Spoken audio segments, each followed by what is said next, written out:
On today's episode of the Launchpad Podcast, we are talking about ClutchFans and the history of that amazing site, what a KPJ and Jae'Sean Tate extension may potentially look like, and just some general draft coverage as we move into draft season. So we have a great show for you. Don't go anywhere, and we'll be right back on the Launchpad Podcast.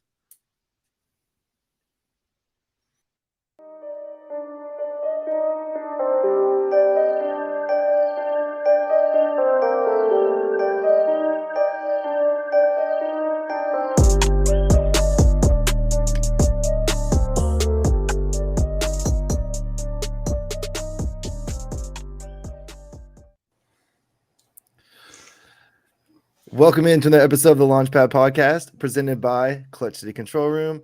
As always, I'm your host, Don Knock. You can find me on Twitter at Don Knock. You can find the pod on Twitter at Clutch City CR. In the description there, we have the Linktree link for the YouTube, the Spotify, and the iTunes links. Everything is right there. I want to say again, thank you to everyone who subscribed. I think we're at like 550 subscribers on the YouTube account, maybe a little bit more. That's incredible. You guys have been doing an awesome job. I also want to thank everyone that's been commenting on our daily Tankathon Sims. We've had a great reaction to those. Love to see everyone's comments on that. You know, we are getting into draft season. That's going to be a big part of today's show. So love to see the engagement we've had with that. I'm sure everyone's going to be very excited, especially if we end up, with the top three pick here. But I'm joined by my co-host, Paulo Alves. Paulo, go ahead and tell the people where they can find your stuff. What's up, everyone? Y'all can find me on Twitter at Paulo Alves NBA. That's PAULOALVES NBA. Everything I do, from podcasts to live shows on Twitter Spaces to articles about the Rockets, will find itself linked on there. Perfect. And today we are joined for the first time on this show by, I'll say now, a friend of the show, someone who we've gotten to know a little bit, being in the Twitter Spaces with us, Dave Hardisty of ClutchFans. Tell them, if people have been living under a rock for the last 20 years, if we don't have some 99ers in here, we may have some, some Gen Zers. Go ahead and tell the people where they can find your stuff. Oh, thanks, Don. I appreciate it. It's Twitter at ClutchFans, and the website's clutchfans.net. So, yeah, I appreciate it. It's been going for a while. It absolutely has been going for a while. And on that note, this show is, especially compared to the stuff that you've been doing, is, fledgling, seedling state. Our audience does skew a little bit younger. So what I would like to do here in the first segment is just kind of do a little bit of history with the ClutchFans. I like to also speak, to my experience on ClutchFans and talk about, some of the stuff that I like that's really awesome there, and some of the stuff that you've seen really be kind of like hallmarks of ClutchFans over the years. So just to start out a little bit, around 2013, 2014, that's when I started getting really active in, watching most of the Rockets games, wanting to be more vocal. I have a group of friends. I've told this story a couple of times. I have a group of friends in real life, and being in Houston, a lot of people are transplants. So my friend group really wasn't Houston natives for the most part. I have a friend from Minnesota, a friend from New Orleans, a couple of friends from other places in the country. But for me, I was born in Houston. I'm a Rockets fan, and that was always my thing. So for me, I wanted to talk Rockets. And there were times where they were like, hey, we don't know about James Harden, or, we don't want to talk Rockets, as much as you're doing. We like to talk about other teams, other sports. And I was like, I need to find somewhere where I can just, go on and on and on about Rockets all the time. And, that won't be kind of finger wagged against. So like many Rockets fans over the years, let me see what's going on the internet. And yeah, I stumbled upon ClutchFans and started posting there. It's the incredible community. And there's, like we said in the intro, there are people that have been there since 1999. I was, just an elementary schooler at that point. But for reference, I want to ask you, first of all, yeah, Prodigy was not even born at that point or something. I don't know. We'll see how young he is. But I think it maybe 2 or 3 years old. But anyway, what I want to ask you, I've heard this story given on a podcast where we just go into a little bit more of how you, one, had the idea for the site, how you kind of went about creating it, and then what, I guess I'll say, what the difficulties were kind of early on in navigating, managing that type of forum early on in kind of, a growing internet online fandom culture. Yeah. It's interesting. There was definitely no intention when I started this to have this community and forums and interact with that. It was, the internet was it was 1996, and it was so like, we were all just trying to figure out what the internet was at that time. I mean, you couldn't even find rocket images of players. Like if you saw one, you're like, wow, let me save that, because it was so rare. We weren't having digital cameras or anything like that. It was just like, you had to scan stuff in or stuff like that. And so for me, the goal when I started it was to sort of have like an ESPN.com like site, but it was just like rocket stuff. So like every time I would find something on a newspaper site or something, I would just like put it on this site, and I called it Clutch City 97. It was sort of a play off of the Clutch City 95, and I had done this little college newsletter called Clutch City 96. It was like a running joke where I went to college in Utah, so we would like pass this stuff out to like Utah Jazz fans. It was called Clutch City 96. And so it was kind of like, messed up. So when the site went online, it was Clutch City 97. And because when I was in college, a friend of mine who I didn't see very often, he would come over, and every time he'd come over, I'd have the Clutch City or Double Clutch video on, which was like, like a Sports Illustrated type of, video about the Rockets championships. So he just started calling me Clutch as a gag, and it sounded so weird. There was no mascot Clutch at the time.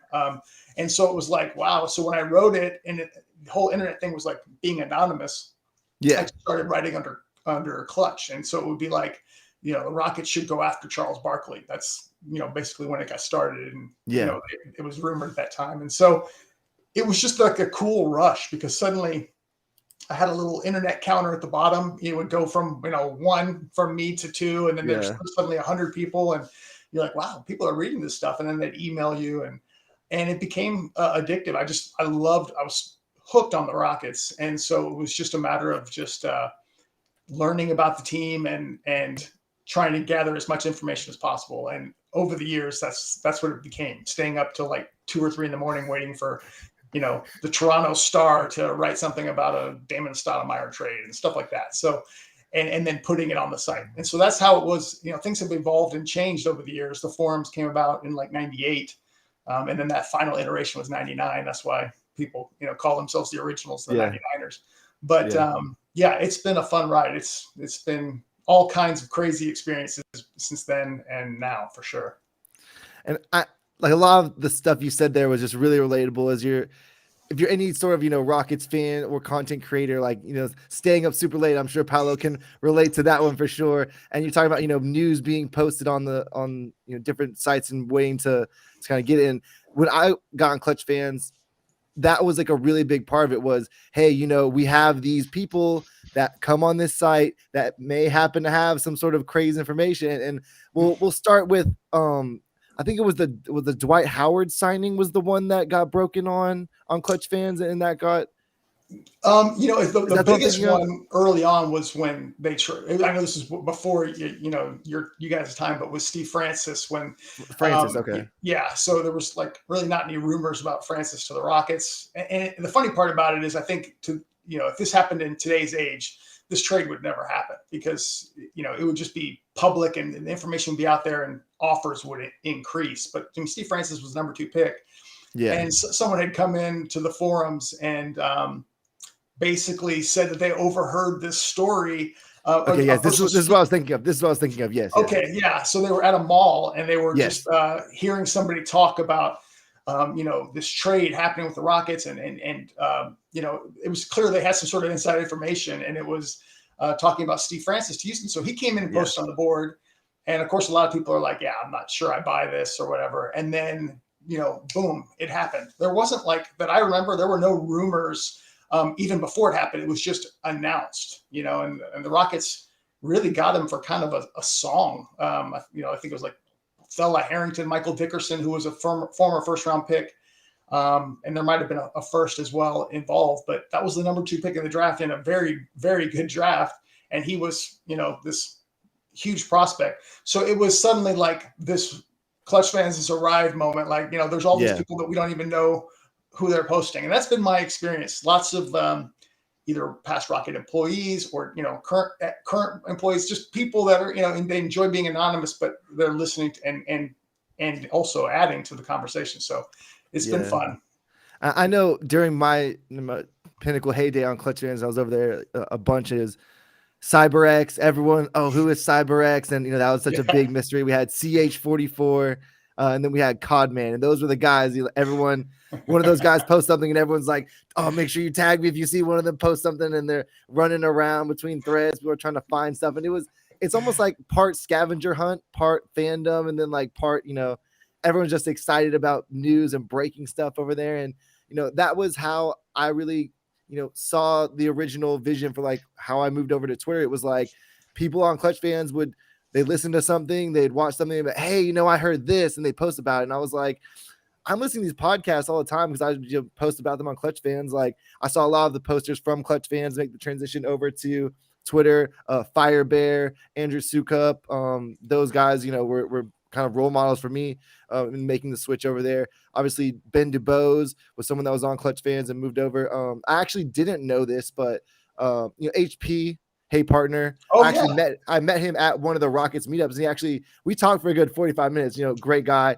But I didn't realize Ali Khan was on ClutchFans at one time. But HP told me that Ali Khan actually reached out to him for a lot of like the X's and O's knowledge that he has.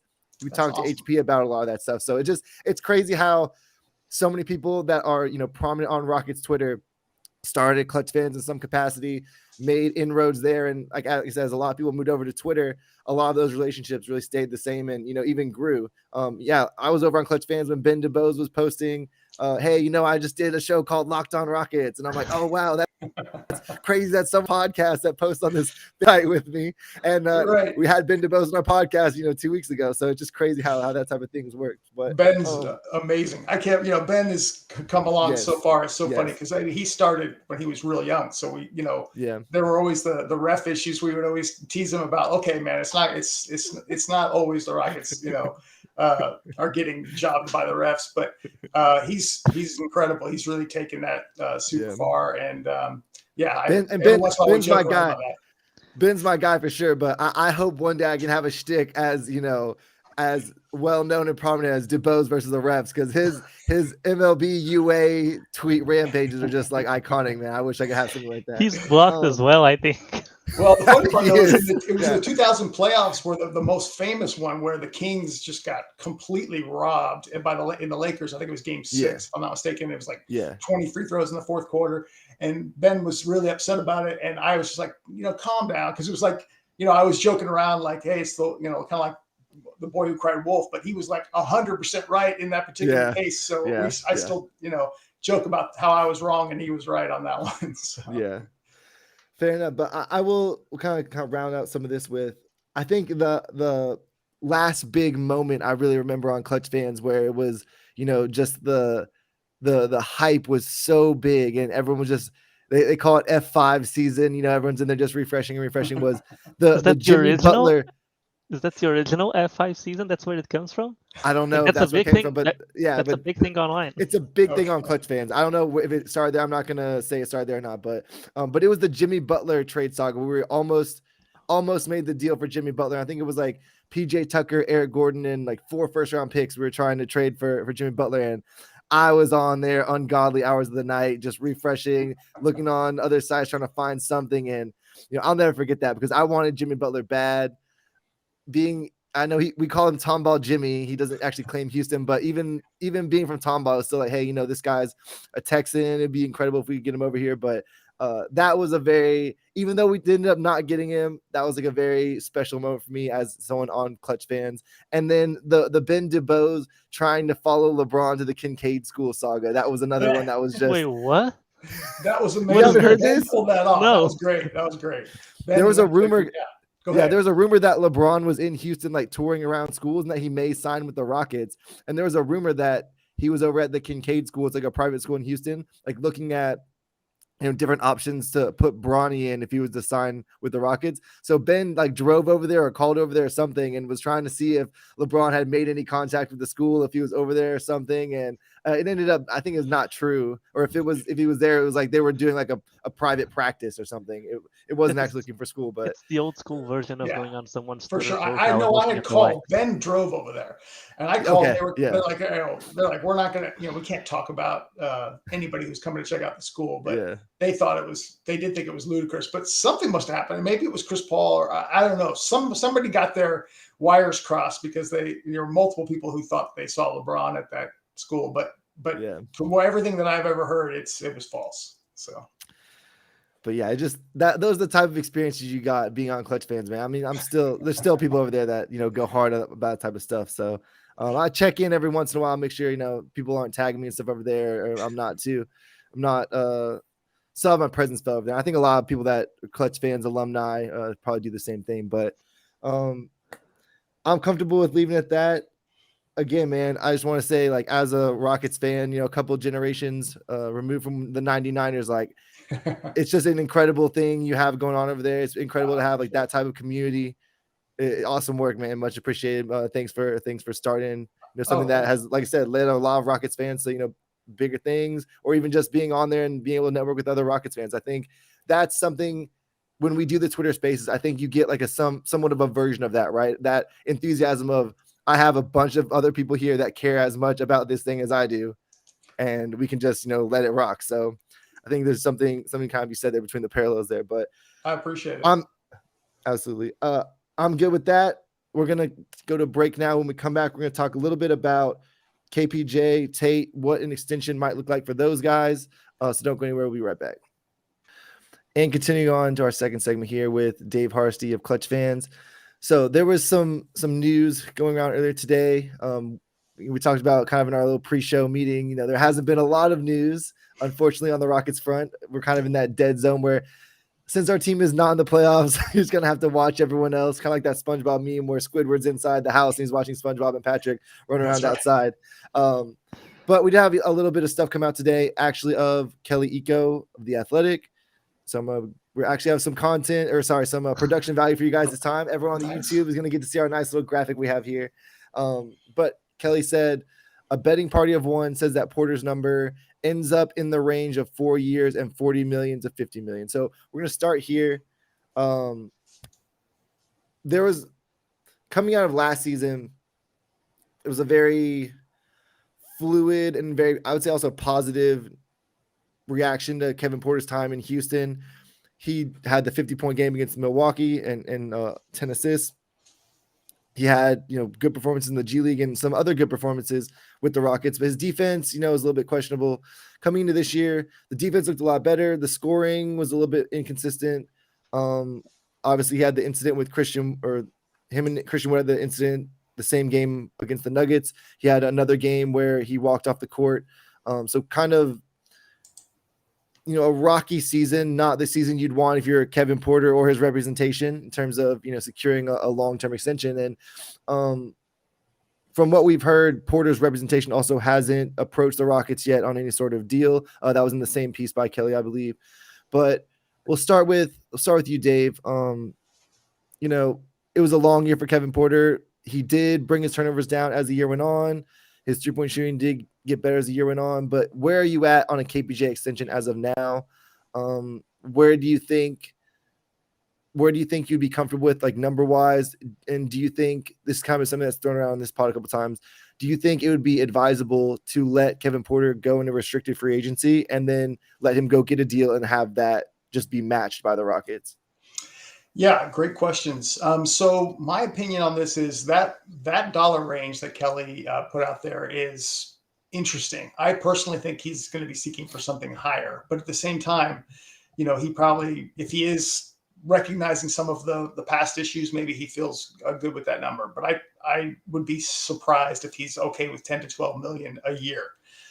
His final 7 games without Christian Wood were incredible, right? 27 plus points, 7 plus assists, 7 plus rebounds, 48% from the field, 40+% from three. It's only a 7-game sample, but it was pretty amazing. So even though I add all that stuff, I'm in the boat of, I would wait. Now, if you're able to get him at that range, it's tempting. I'm going to admit, especially if it was closer to 40, 4 years, 40 million, that's very tempting. And the cap hold that he has next year is right around that number. I think it's between 9 and 10 million. So it's, you're not really damaging too much your cap room moving forward. The concern I have is the number of years. if there's some sort of way that they could come up with non-guarantee, some sort of out for the Rockets. You can do a team option. Yeah, on the 4th year you can, but I think you could make any year of that deal outside of the first, I believe, non-guaranteed. So I highly doubt the KPJ is going to want to do that because it's just, it's giving team control. There's no upside for him necessarily in that deal. But I just would be very reluctant because I feel like, what you're risking here is the possibility that he could get 20 to 25 million on the open market in 2023. Well, somebody's going to have to offer him that. And, if this was Daryl Morey, that's exactly what he would do. He'd put him out there and say, go get it. Because not only that, it provides precedence that this guy is worth that amount because somebody assigned him to that offer sheet. So you get the benefit of seeing that. That's one. Two, you get an extra year of data and time to prove that, you want to commit to him. And then the third is just, you keep that cap room intact and you could sign, you could match that offer sheet after doing whatever you want to do with your cap room. But like I said, this amount of money doesn't really impact that very much. So that's not a huge plus. But for me, after that halftime issue, I wouldn't even risk it. I wouldn't, unless there was some sort of out, like I said, after 2 years, something that gives the Rockets a way out of this if he flies off the handle for any reason. And just one follow-up on that real quick. I know you mentioned Daryl Morey. If he was here, he would definitely let KPJ go out and test the market and see what he could get in that way. It seems, to us looking on from, we call ourselves like fanalists. You're somewhat comparable to that. You're not really traditional media either. Obviously, as successful as you've been doing what you've done so far. You are credentialed, correct? Correct. Yeah. Yeah. But still, we're not in a lot of these conversations. We're not in the front office, but it seems like from our vantage point that Rafael Stone has almost gone aggressively the opposite direction of Daryl Morey in terms of these are assets, these are trade pieces, anyone can go, anyone can get. It seems like they've really tried to build a family culture. And I wonder if do you think that could play into it any at all? They really, KPJ, the quote saying, these guys saved my life. You have John Lucas, who has a really good relationship with KPJ. Do you think, that dynamic could come into play in some of these extension talks? I do. And it's a great point. I mean, and that's by design because they know that that's what Daryl's reputation was, or the Rockets' reputation with Daryl. That's not a coincidence. They definitely have done some of those things and put out some of those things intentionally to make them look like this, family. I'm not saying they're not. I'm just saying that they want that out there, that it's a different regime, if you will. But yeah, I could see that happening. I guess my concern is you give him a 4-year extension. That's on top of the year that remains. And it's not an unreasonable amount, especially by NBA standards, but you make that commitment. And if you have any kind of issue of, immaturity or off the court or whatever, and again, I want to give him the benefit of the doubt, but it's not the money, it's the years. And at that point, his contract is pretty much completely underwater, in my personal opinion. It would be very tough to move. It's a negative value contract if for any reason there's a blow up. But you're weighing that, like you said, against, is this a guy who's 20 to 25 a night, 6 and 6, something along those lines, at good efficiency, and his catch and shoot numbers are pretty good. Could you get him for a song? And there's a lot of questions that I don't have answers to, but is he okay if it doesn't work out going to a 6-man role? I'm not saying you do that now, but if it doesn't work out, is he okay with that? If he does outplay his contract, is he going to be okay being on that long-term deal at a bargain? Those are the maturity issues that I have with KPJ. It makes me nervous to commit any big dollars to anybody that you're not 100% sure is going to be around Jalen Green. Now, right now, it's all promising. So I'm not trying to be negative, but that's why I say to myself, give yourself another year. If you have to pay $5 million extra more a year, it's not a deal breaker because you're going to be using that cap room. Yeah. And that was, kind of what you said, the years is more of the concerning factor here. And, it would have made some sense to me to say, hey, we're going to overpay this guy for 2 years, right? Where it's hey, you're getting, upwards of 18, maybe 36 over 2 or something like that. But it seems like they've gone the opposite way where they're hey, we're going to give you more years with less, like less total money or less, annual. Sorry.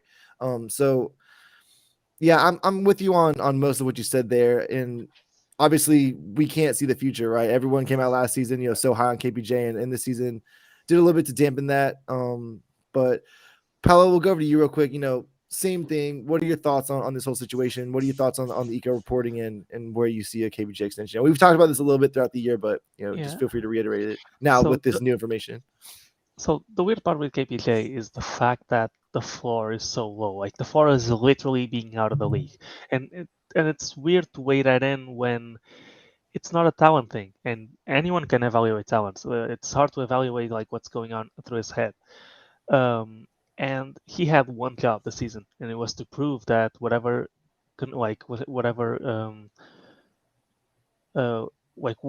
could think that could go wrong mentally, do not show any of that. And he showed it at least 2 times. And I know it wasn't an easy season. I know we had 20 wins, and it's easy to get frustrated, but that was his one job. And if he had gone the entire year without any of those problems, I would be completely comfortable giving him this, even more than this probably. But that's really like the biggest point.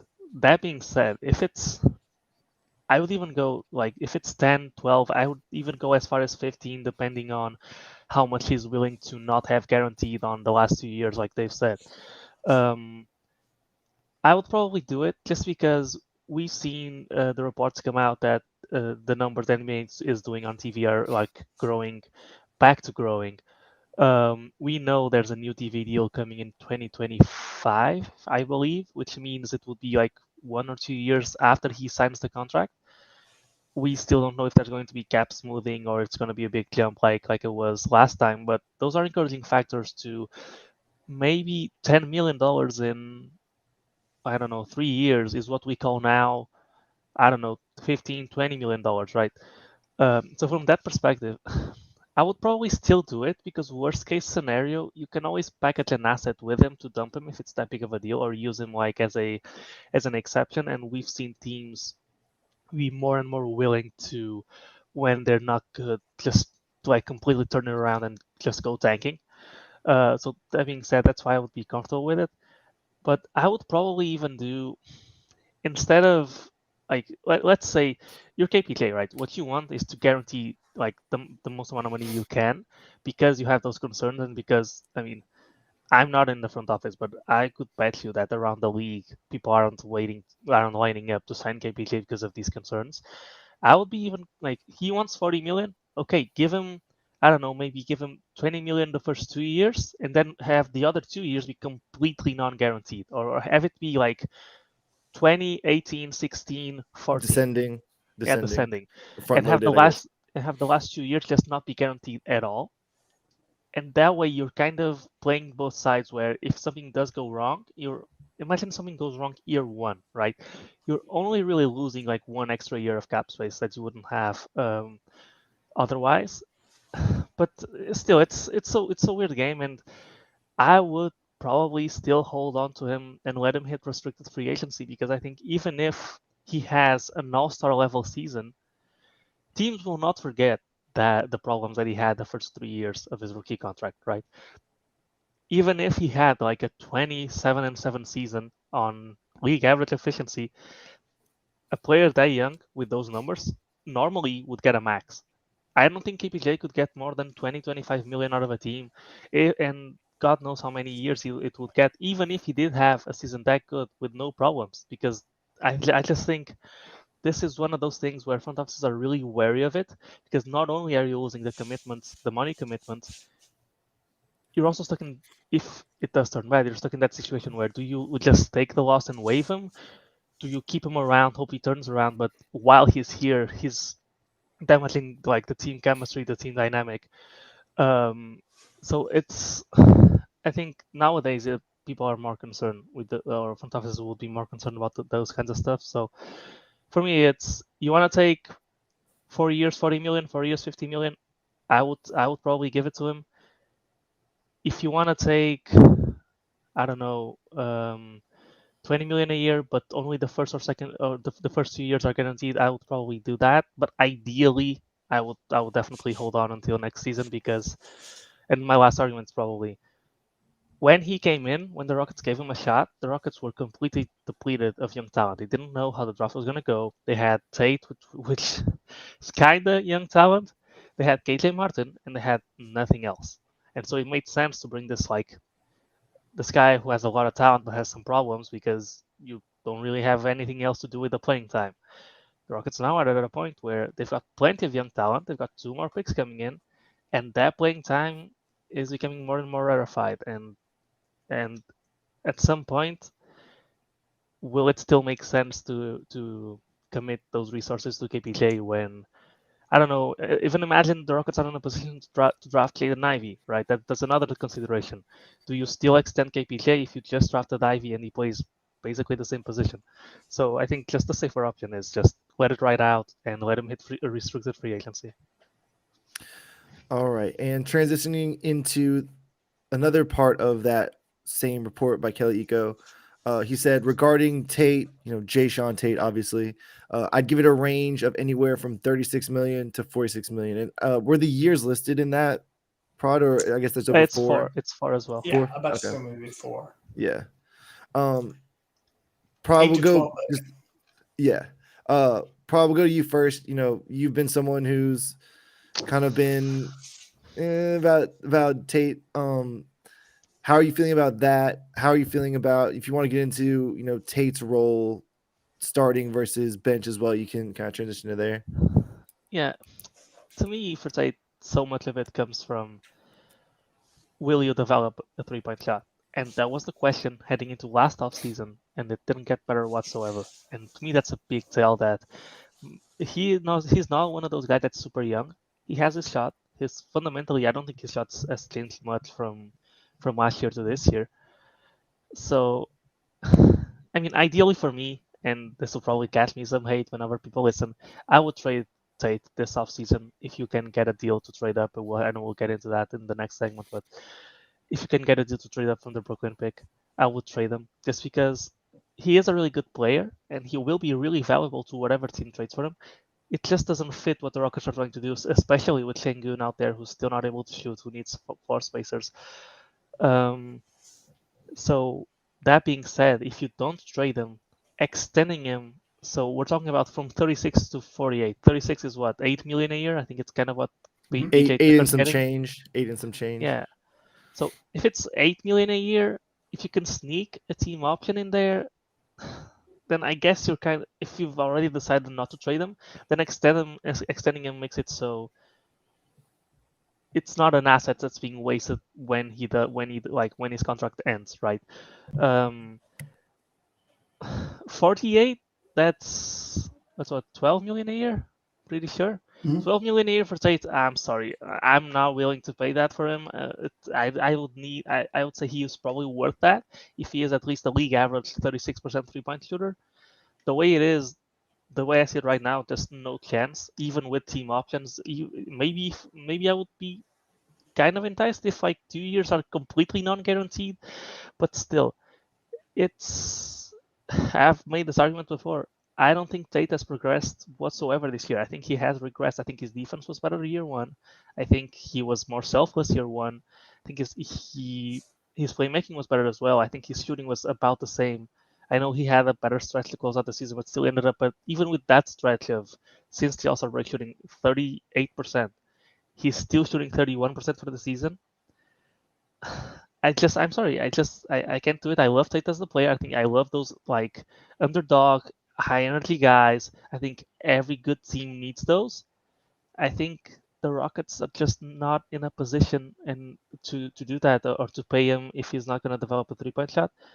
And I hate to say it, but why would you not just go with KJ Martin, who has 1 extra year on his contract that you get to see what he is before you have to pay him, and has shown to have more upside, has shown to already be a better 3-point shooter, a better fit.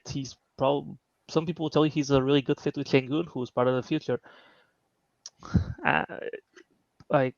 If you combine the fact that he regressed with the fact that there's players that play his role already on the team, with the fact that the Rockets have 2 more draft picks, and this draft there is a lot of players in that range that will probably play a similar role to what Tate does.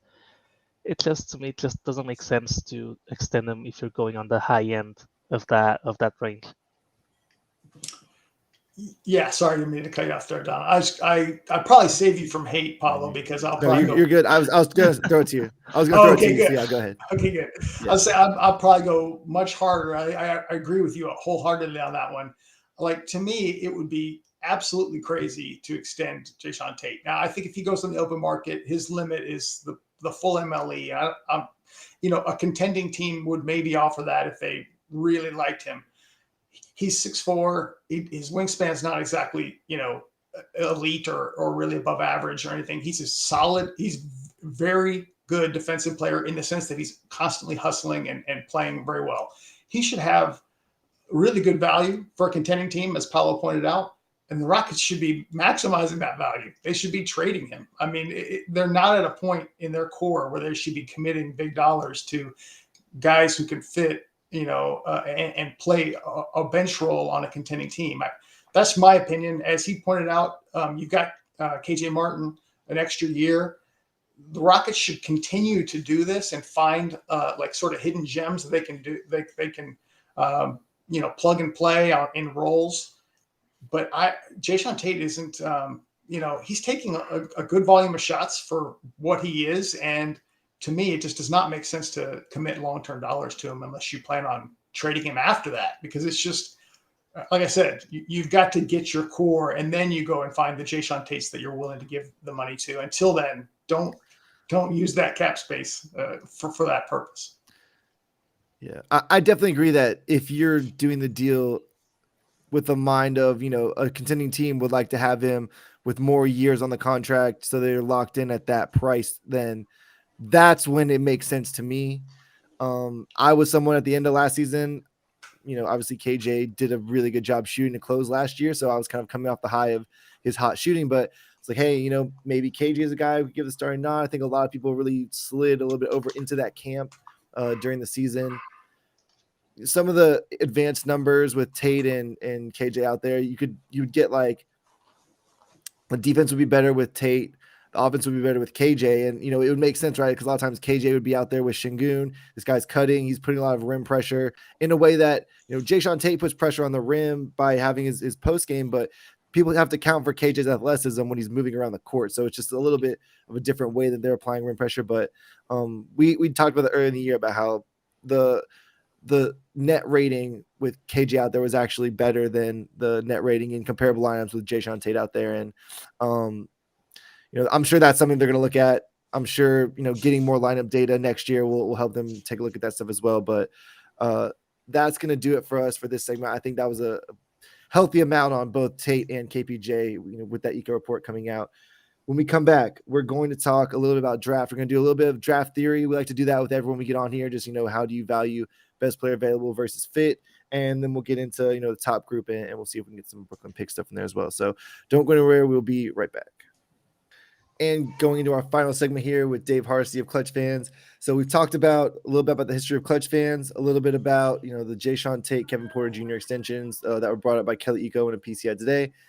Now we're going to transition to something we're a little bit more comfortable and familiar talking about, and that is the draft. For those of y'all that follow us or Dave on ClutchFans, I'm sure you've seen any and or all of us in some sort of space talking about Rockets draft stuff over the last 3 weeks. That's been a very common thing that's gone on.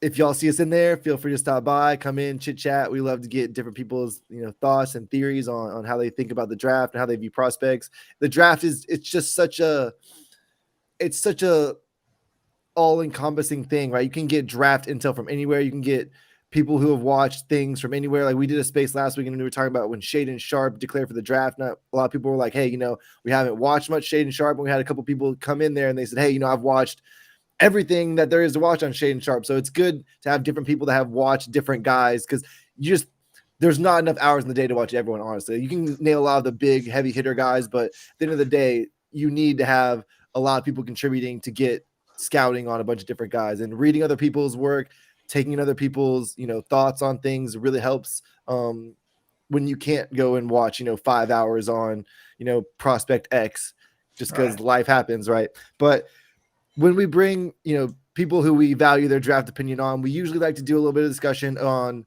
best player available versus fit. The way the draft is laid out this year for the Rockets specifically, if you want to differentiate between, best player available and fit for the Rockets pick and best player available and fit for the Brooklyn pick, you can get into the differences there. But really, take it from there. Like, how do you view that dichotomy? And, what are just some general draft principles you like? Like, for example, I value, shooting and shot creation. And those are the two things I really try to scout a lot for. And I end up scouting a lot of guards for that reason, because those are the guys that are doing a lot of that. But, what are things that you really value in the draft, and how you, view your draft philosophy? Yeah, those are good questions. I think shooting, measurables, defense, probably like the highest for me. Shot creation's really big too. I think that's awesome. I think there's certain guys you just know are going to be a star, playmaking and things like that. As far as BPA and fit, for me, it's always BPA. But like at the same time, like, I think you could make an argument that maybe, I'm not saying that's necessarily the case, but like, Jaden Ivey could be a BPA over one of the forwards. But fit wise, if you're going with KPJ, maybe it's, the forward's the better fit, even though those three are consensus on most boards. So for me, even though for example, I love Jabari, it's not just because he's a Rockets fit, it's because I think he's a tremendous prospect. And I try to focus on BPA. If it's a huge difference, it's always BPA. If it's close, I would lean towards fit for sure. Awesome stuff there. Let's move into the Brooklyn pick. We do a lot of stuff on the top three. A lot of people have watched a lot of the top three in the tournament during the season, whatever the case may be. But, you're someone, you like doing a lot of prospects. When we're in the spaces with you, you have a good depth of knowledge on, a good number of prospects. So for you, is there anyone you're looking at with the Brooklyn pick? Obviously, how the draft shakes out is going to be very critical. Who the Rockets pick with their first pick is obviously going to be critical, but is there anyone you're targeting with that pick in that range? Just to really start there. It's interesting. I'm looking, especially at the Brooklyn pick, is what is, these different prospects, what can they do that's potentially elite or very, very good in the NBA, even if they're not all, well-rounded, all-around players. I think the three that right now I'm most intrigued by, keeping the realism of that pick, I'm not expecting any of these three to fall. I'm hoping that, if excuse me, if they don't fall, which I think is expected, that the Rockets can move up to get one of them.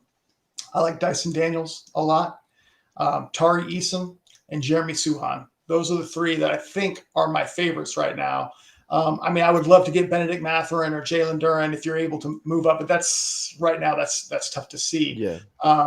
But those are the three that I feel like if the Rockets are able to get a top 3 pick or 4 pick and do well there, and they can move up just a little bit to get one of those three, I would consider that to be a big success, because I feel like the biggest leap the Rockets can make is on the defensive end and shooting. You could add a guy, we could use Paulo as an example, and he would be great. I think you'd have to build a little bit differently, but he could be a great fit as well. But as far as the Rockets making a leap, they need defense and they need shooting badly. And so I look at those three guys as being able to provide some solid defense and with some upside on shooting. Not necessarily great shooting from any of those three, but the defense should be really good. Yeah, and in the draft last year, having 4 picks, right, there was a lot of ways that those picks could have transpired, right? And, just doing a lot of the scouting, doing a lot of the draft prep that we did last year, along with the way the Rockets roster was constructed coming into the draft, I was someone that was like, hey, we really haven't had a 3 since Trevor Ariza left. We've kind of been slotting guys into that spot. Eric Gordon has played a lot of 3. James we Ennis. had Daniel House, James Ennis. I was high on James Ennis for a little while, and that one crushed my soul a little bit with how that played out. You thought it'd be 80% of the reason, it was like 8%, right? But yeah. That was an incredible way to describe that. But yeah, so I came into last year and I was like, give me Zaire Williams, give me Trey Murphy, Give me Greg Brown. Give me literally anyone with a 6'8" frame and a pulse, and I'll be very pleased with that. We end up getting Garuba, who I was also high on. Actually, at the time of the draft, I was more excited about Garuba than Şengün. You know, I think Şengün, a lot of people had some defensive concerns coming in, and then the 3-point shooting concerns, and kind of like what you talked about. You said those are two big principles for you, and same for me. Right? I was like, how for me, I view the center position as, one, it's the most important defensive position. And two, it's also, I would say, the most fungible position. Like, you can get a lot of guys that look like Nick Claxton that can, give you some semblance of what Nick Claxton kind of gives you, versus like, it's a lot harder to get a guy like, even like Damian Lillard, right? There's just not that many Damian Lillards walking around there. But I wanted a wing.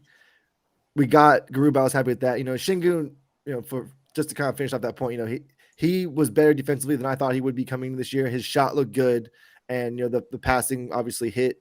The finishing around the rim obviously hit. So I'm not gonna say I'm disappointed with the Şengün pick. I think I was open-minded at the time, and then looking back on it, looks good for sure. But actually at the time too, I saw that Hollinger report where Hollinger put him like first in on his big board, and I was like, maybe I need to fall back a little bit, because if someone's coming out this strong in favor of this guy, maybe there's something here that I'm not seeing. But circling back, like, I was excited when we got Garuba. Garuba really, it doesn't look like they're going to deploy him as a wing. It looks like they're going to deploy him more as like a 4-5 than a 3-4.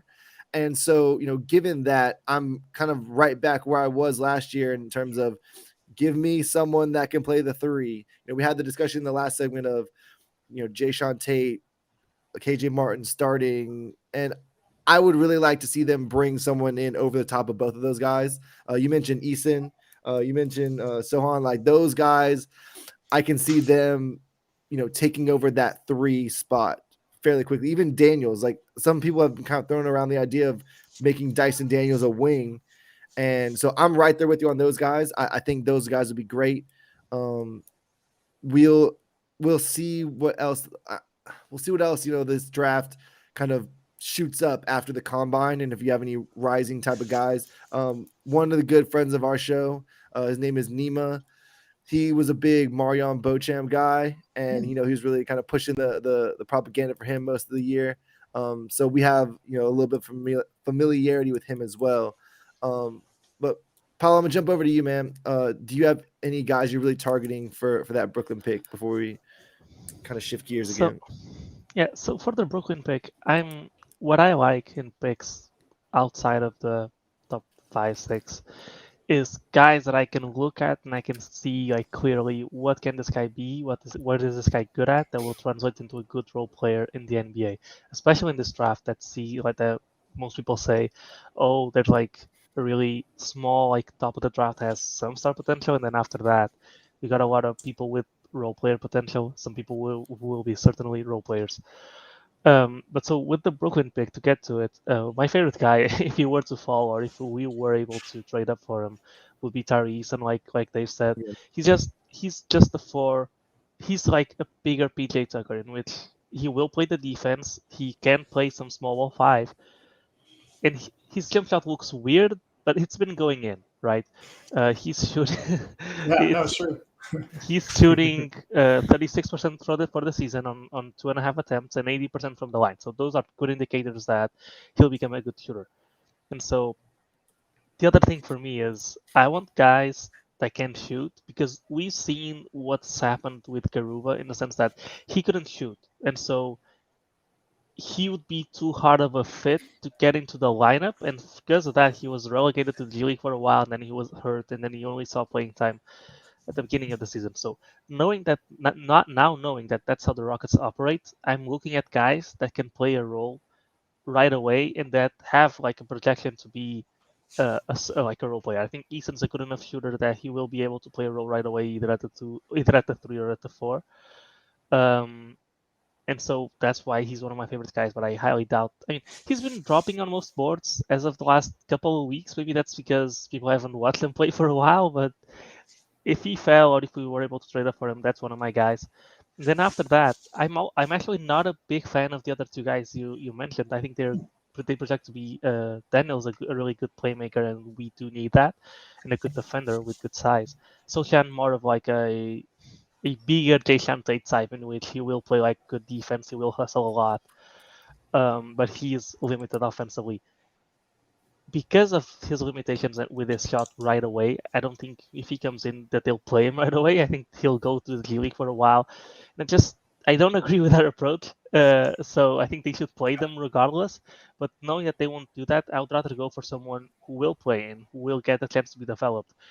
And combining that with what I said before about clear-cut archetypes, I like Mark Williams out of Duke as your typical pick and roll rim protection big. It's your Nerlens Noel type, as I like to call him. I think we have Şengün. He does not fit with Şengün, but I also like having the optionality of your backup center being something different. So I like him. I like another Duke guy. I like Wendell Moore because he shot 40% from three. He has some connector playmaking shots. He can play defense. He has decent size, although this is not decent enough size for Don, who I know he likes them a little bit bigger. He's 6'6". But then after that, I like Mathurin, who's not going to fall. I like... Let me look at it. Why am I forgetting all these names? I don't like... I'll just say the guys...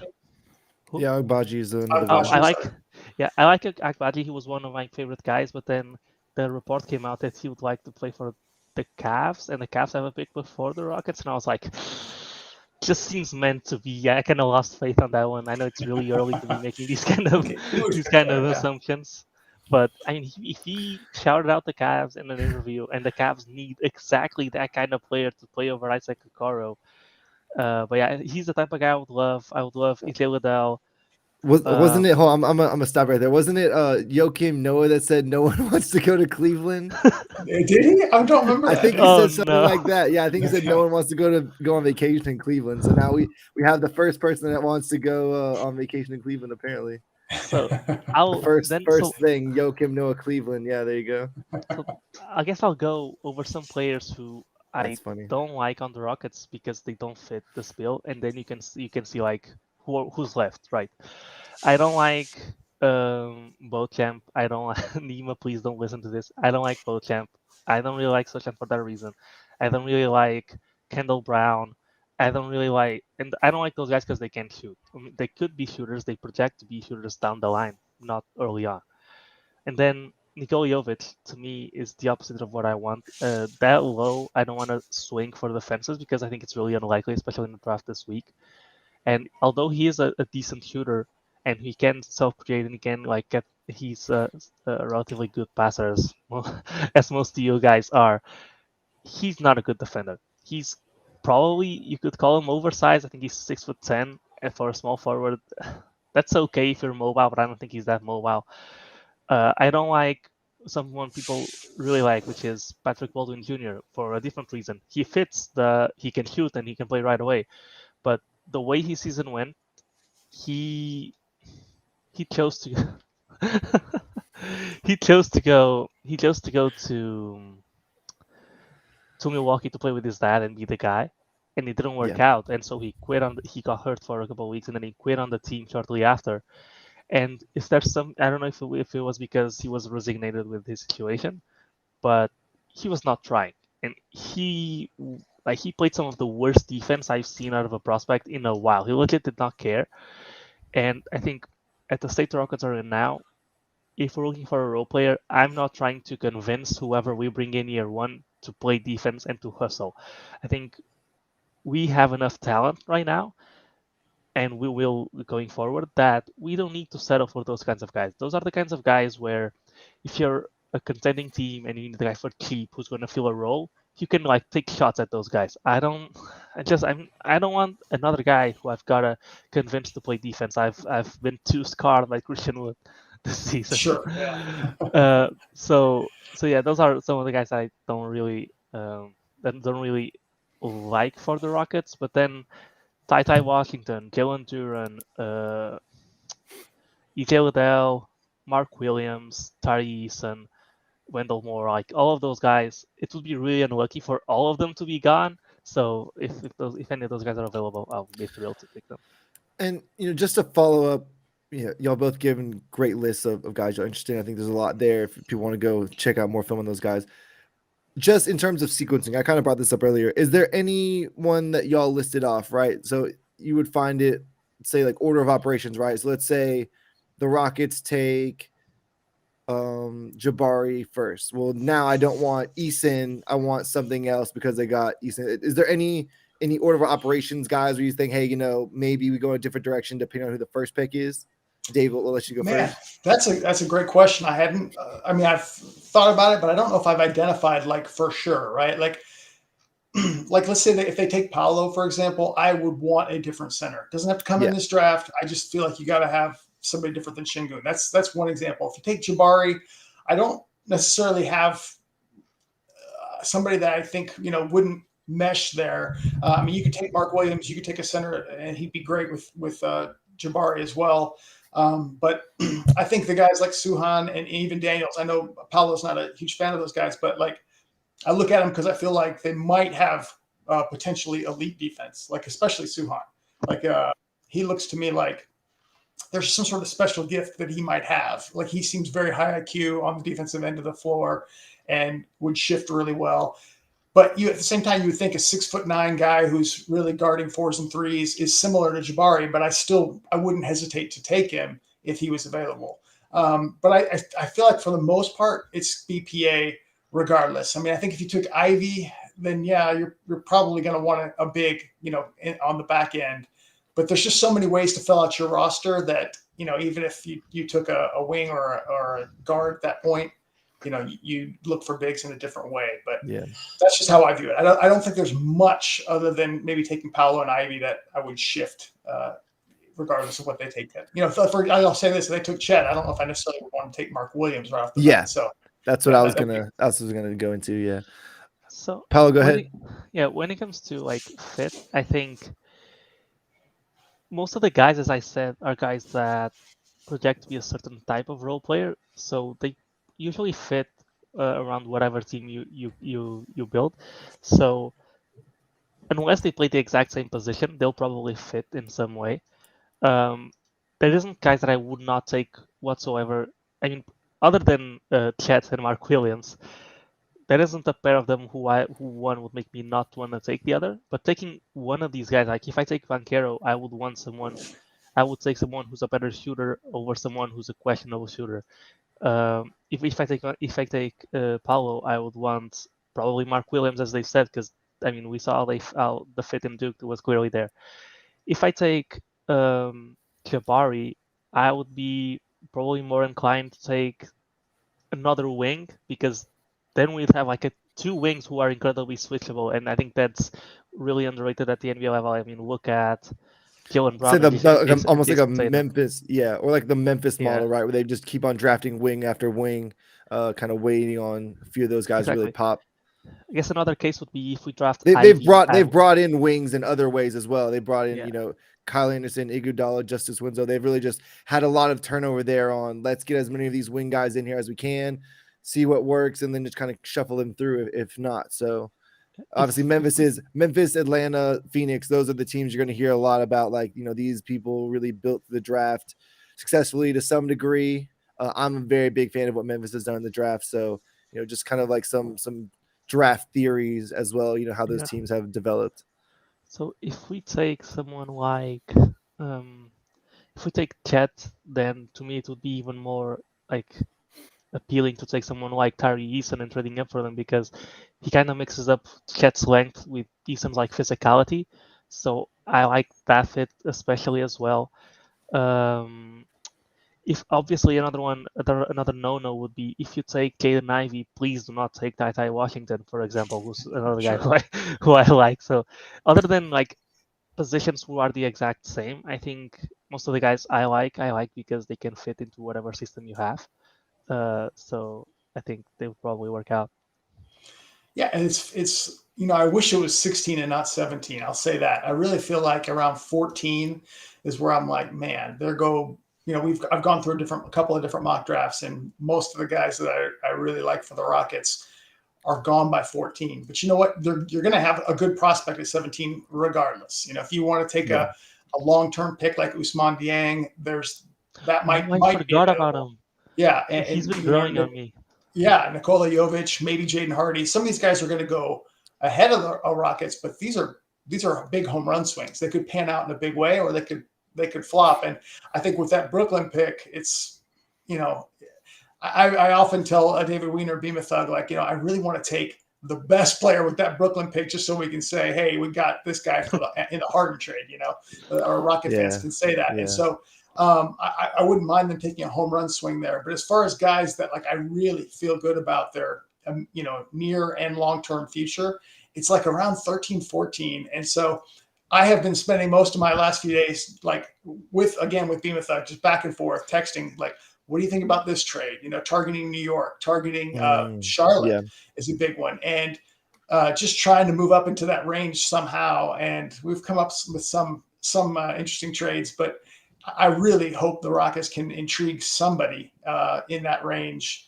It might be tougher to work with Portland at this point, but somebody in that range the tanking effort that Portland put together this year was, they're going to do case studies on that. I'd never seen anything like that in my life, honestly. I have the Thunder this year as well. Yes. The Thunder, you knew what time it was, though. The Portland pivoted so fast, my head was spinning. It was like, oh, we're competing, and then it was like, I've never heard of 9 guys that they're rolling out there. It's kind of crazy, but another thing about I agree with Dave that we are 3 or 4 spots from last year we were at 23, 24, and I could come up with I think 25 guys that I would be really happy to draft. This season, just like Dave, I can come up with 13, 14 guys that I would be really happy drafting. And why is that important? Because then I can convince myself, oh, I'm really excited for this pick because it's guaranteed that one of my guys will be available. Yeah. So I think what will work in our favor is those 3 or 4 spots will be like the Trey Murphys, the Rocco, I don't remember, I can't say his last name, of last season, where come the combine and as you get closer to the draft, their stock goes really high, and that will hopefully make 1 or 2 of the guys that I really like drop back to 17. And one thing that did push one guy down was Sharp declaring, right? Because now you have one more guy at the top of the draft that slides everything down one position. Yeah, he actually hasn't declared yet. Okay, there was a report that he declared. He's going to declare, and shortly after, another respectable reporter said he hasn't decided yet, and he's got until Sunday. And there's a lot of reports that he's enrolled in school, which doesn't necessarily panic. But I got to tell you, that's a big one for the Rockets because not only at 5, because I think he's going to end up being that 5th jewel. I may be wrong, but that's what I think is going to end up happening by the time they get to the draft. It also pushes somebody else down to 17. So it's a real big one for the Rockets, in my opinion. So I'm hoping that he'll declare. I honestly, I think he'd be crazy not to, because I really don't feel like he has a chance to be top 3, top 2 next year, because it's hard to see him passing Wemby or Scoot Henderson. No, I don't think he will either. Yeah, and he's not going to be top 2 this year either, I don't think, but he has at least a chance for top 5. I feel like this is he should take it, but we'll see. Yeah. It's when you're a guy that, you're looking at, maybe I get drafted in the first round, or, I'm kind of on the bubble there, then it makes sense. Hey, maybe I go back to school. Jaden Ivey, worked out for him. But when you're being billed, top 10 or even top 5 the way he is, it's just bad financial advice, in my opinion, because you can get hurt at any time, right? Like anything can happen. You could go back and have a bad season. You could get Patrick Baldwin Jr. Yeah, it's an example I was going to bring up. And I think he has to go, honestly. It's just so low leverage for him. But you brought up Jaden Hardy as one of the guys, maybe take a home run swing at him. He was someone coming into this year that he was, I think, top 5, if not even top 3. He was top 2 on ESPN. Yeah. People were saying, James Harden, Ray Allen, these are the comps for this guy. And he went to the G League and, didn't really pop the way people really hoped he would, but that's still a high pedigree guy. And it takes me back to Josh Christopher, right? When Josh Christopher was a guy that at certain points, I think he was a top 10 guy in that class. Obviously went to Arizona State, fell a little bit. Some of that may have had to do with team environment, coaching environment. Remy Martin ended up winning a championship with Kansas this year, but last year on Arizona State, he was a little bit too heliocentric, we'll say, a little bit too much ball hogging going on from him. So I think Josh Christopher did suffer from that, but not every prospect is in the perfect situation. And I think that that's something that does need to be considered. I think also G League versus college is a little bit different, but I want to kind of just get out there the theory on a lot of these guys. This is really one of the first years, and last year was a little bit, but these guys that are coming out this year, they basically had 2 full seasons of COVID ball, right? Where like they're not getting what you would normally get as a prospect in terms of traveling to games, being able to go to camps and doing all these different things. And so I feel like this last year as well a little bit, but I feel like this year and then next year specifically, you're going to get someone and maybe a couple someones where it was like, this guy did not get the right environment. This guy did not get the right, coaching, whatever the case may be, for his talent level because of the COVID stuff that went on. And I think you're going to find a couple of these guys where it's like, hey, this guy, there was more there, but it just wasn't brought out of him for, whatever reasons. I think there's going to be some later guys that end up popping in this draft just because they did not have the normal basketball experience. AAU was shut down, obviously, for a good period of time. And maybe some people don't like the AAU system. They think they play too many games. So maybe that will work out in some of these guys' favor. But I do think that is something that should be considered. Obviously the Rockets are going to do their due diligence and scouting on these guys as much as they possibly can. But there is a lack of tape to a certain degree, and overseas as well, right? This isn't one of the stronger overseas drafts from what I've kind of been alerted to. I listen to the Vicini pod a lot. And those guys are really good on the overseas prospects. And they basically said, this is not one of the banner years for the overseas prospects coming in. Obviously next year that is going to change a lot. Wemby is going to do a lot of damage on draft circles. But I think for those reasons, right, there may be someone that just gets pulled out of nowhere where, like Prod said earlier, they have a great combine. They have a great team workout, and you see some guy just shoot up. It's like, well, no one really saw tape on this guy, and maybe just because of the environment and stuff like that. But yeah, and, it's interesting because of all the odds that the Rockets have as far as in this lottery, the most likely outcome is 5, right? I mean, if you combine 1 through 4, it's a little bit more likely that you'll be somewhere between 1 and 4. But if you were talking about one individual spot, it's most likely 5. So if they're at 5 and 17. Can they, which is your worst case scenario, can they come away with 2 really good prospects? And that's the goal here. If one of those pans out in a big way, whether it's Paulo or Chad or Jabari or Ivy or whoever, if they're able to get one of those, they're in business. If this guy proves to be somebody you can put with Jalen, and you've got a star combo. But I think the goal, and I hope it's what the Rockets' goal would be, if hopefully they're not looking to trade out of that 17, but if they can just move up just a little bit from that spot, they might get somebody, in my opinion, that could be a significant player for their team long term. And to that point, right? One thing we've talked about on this show specifically a lot in the last, we started around October. So basically, since October, we've really been hammering this point home about consolidation, right? Because you have 2 factors here. One, we already have a big roster crunch in terms of playing time. We sent Garuba and Christopher down to the G League for a significant period. Şengün probably wouldn't have played as much as he did if he didn't just totally overperform. And that ended up leading to Tice getting out of the rotation and eventually traded. But where are your thoughts at in terms of consolidation of future picks, consolidation of even the guys on the roster and things like that? Because if we get 2 guys in here that are really high pedigree, we already talked about, Jae'Sean Tate and KJ Martin need to be fine for that 3 spot. You bring in, potentially Jabari and we'll say Eason, right? So now you have 4 guys at the 3, in addition to, depending on who you draft, or sorry, not depending on who you draft, because we still stipulated that it was going to be Jabari, but you still have to have potentially Garuba along with Şengün and Christian Wood while he's still here. Those guys all need center minutes.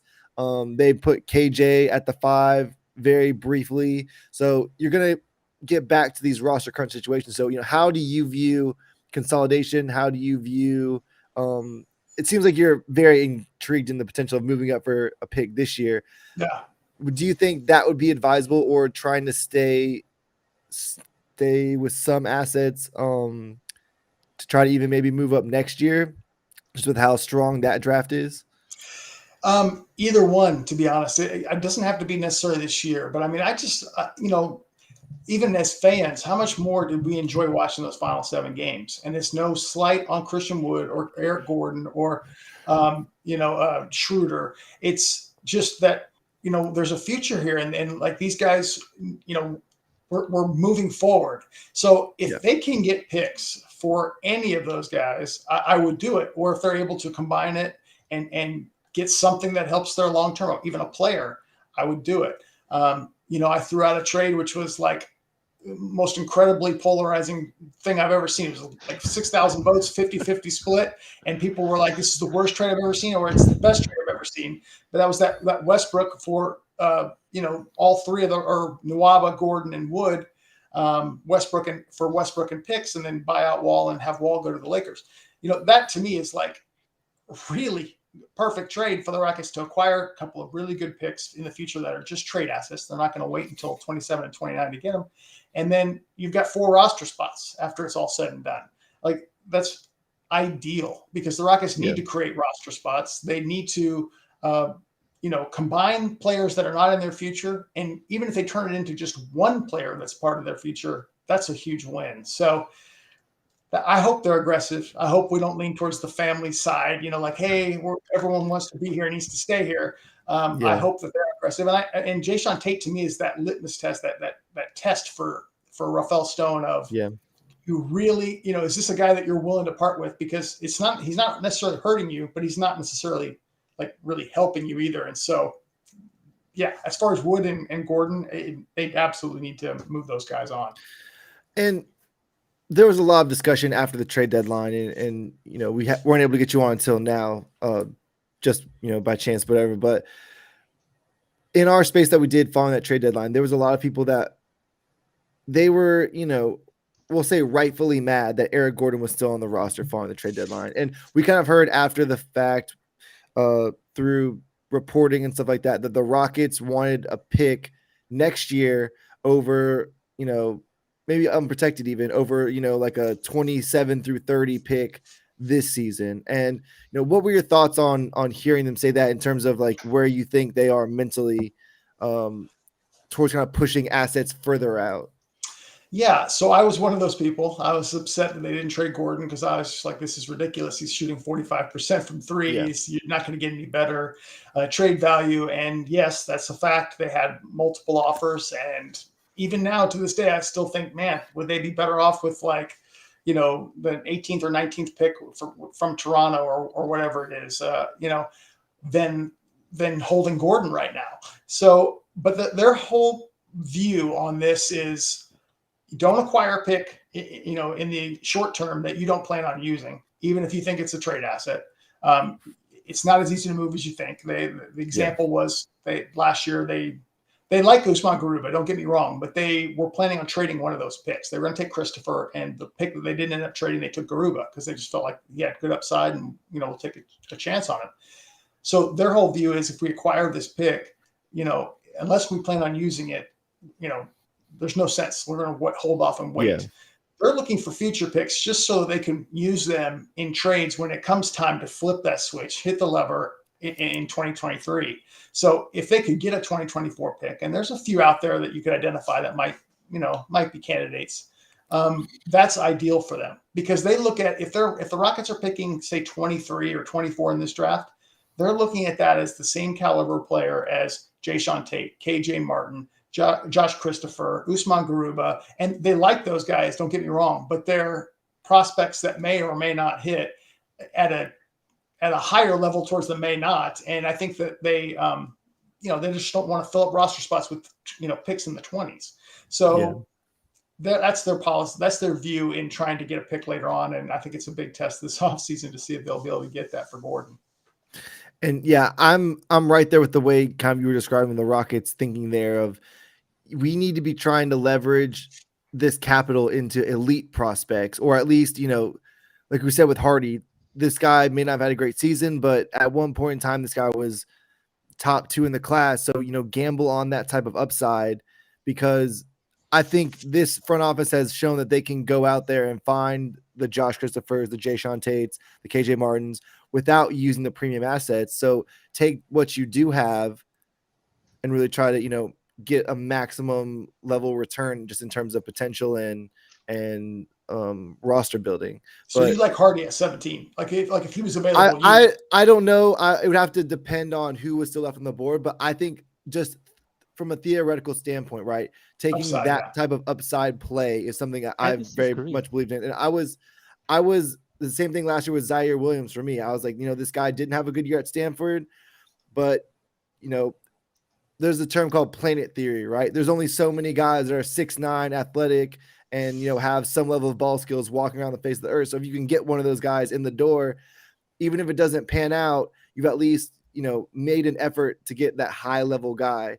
And because this front office has shown that they can get some level of role players in, and even when Morey was here, there's just ways you can get those guys in the door if you're a good team. So once you get the Harden piece, if you will, once you get the Howard piece or the Chris Paul piece, those role players are more likely to come there because the team is good, because you have those elite guys, than saying, hey, let's build a team of really great role players, and then hopefully that star will get here. So that's kind of the way I view it. Paulo, it sounded like you disagreed, so go ahead and let me have it. I'm the complete opposite, because I think we have so much young talent that those high potential guys are also high maintenance guys, where you need to get them a lot of touches for them to develop. If you draft a guy like Jaden Hardy, he is someone who's going to need a lot of shots if you want him to hit his ceiling. Like, they just don't magically, even going to the G League, they don't get to that star level without actual NBA reps. And I think that's something that the Rockets have very little of to give out, which is NBA reps. So I would say Cam Thomas is one of the guys who we'll see how he develops, but that's a good test case to see how that's going to go, because that's a guy that his shot diet at LSU was 4-course buffet every night. So we'll see how it ends up working out for him there. But I understand what you're saying. At the end of the day, everyone needs reps to develop. I don't think anyone would really dispute that. Yeah, but what I mean is, so that's where you draft at the top of the draft. You draft those guys who need those reps because they're inherently better quality prospects, and they're more likely to translate those reps into actually being a star. Yeah. When you go further down the draft, considering you already have this much talent, it's the same principle with KPJ. There is a higher chance that they'll become stars, but the ceiling is also a lot lower. And unless you can invest all of that playing time into them, I think it's better to just go for the role player and because not only are they need those shots for themselves to get to that star level, we also already have guys on this roster who need those touches, and we've spent the entire season complaining that Killen doesn't get enough touches, Sengun doesn't get enough touches. If you add another guy that has he has a sliver better chance of being a star, will he be worth those touches? I think that's more of a pick for a team like an Orlando Magic or a Portland Trailblazers, in which they have a lot of mid guys, and you can bring a guy in and see, this guy has the most potential.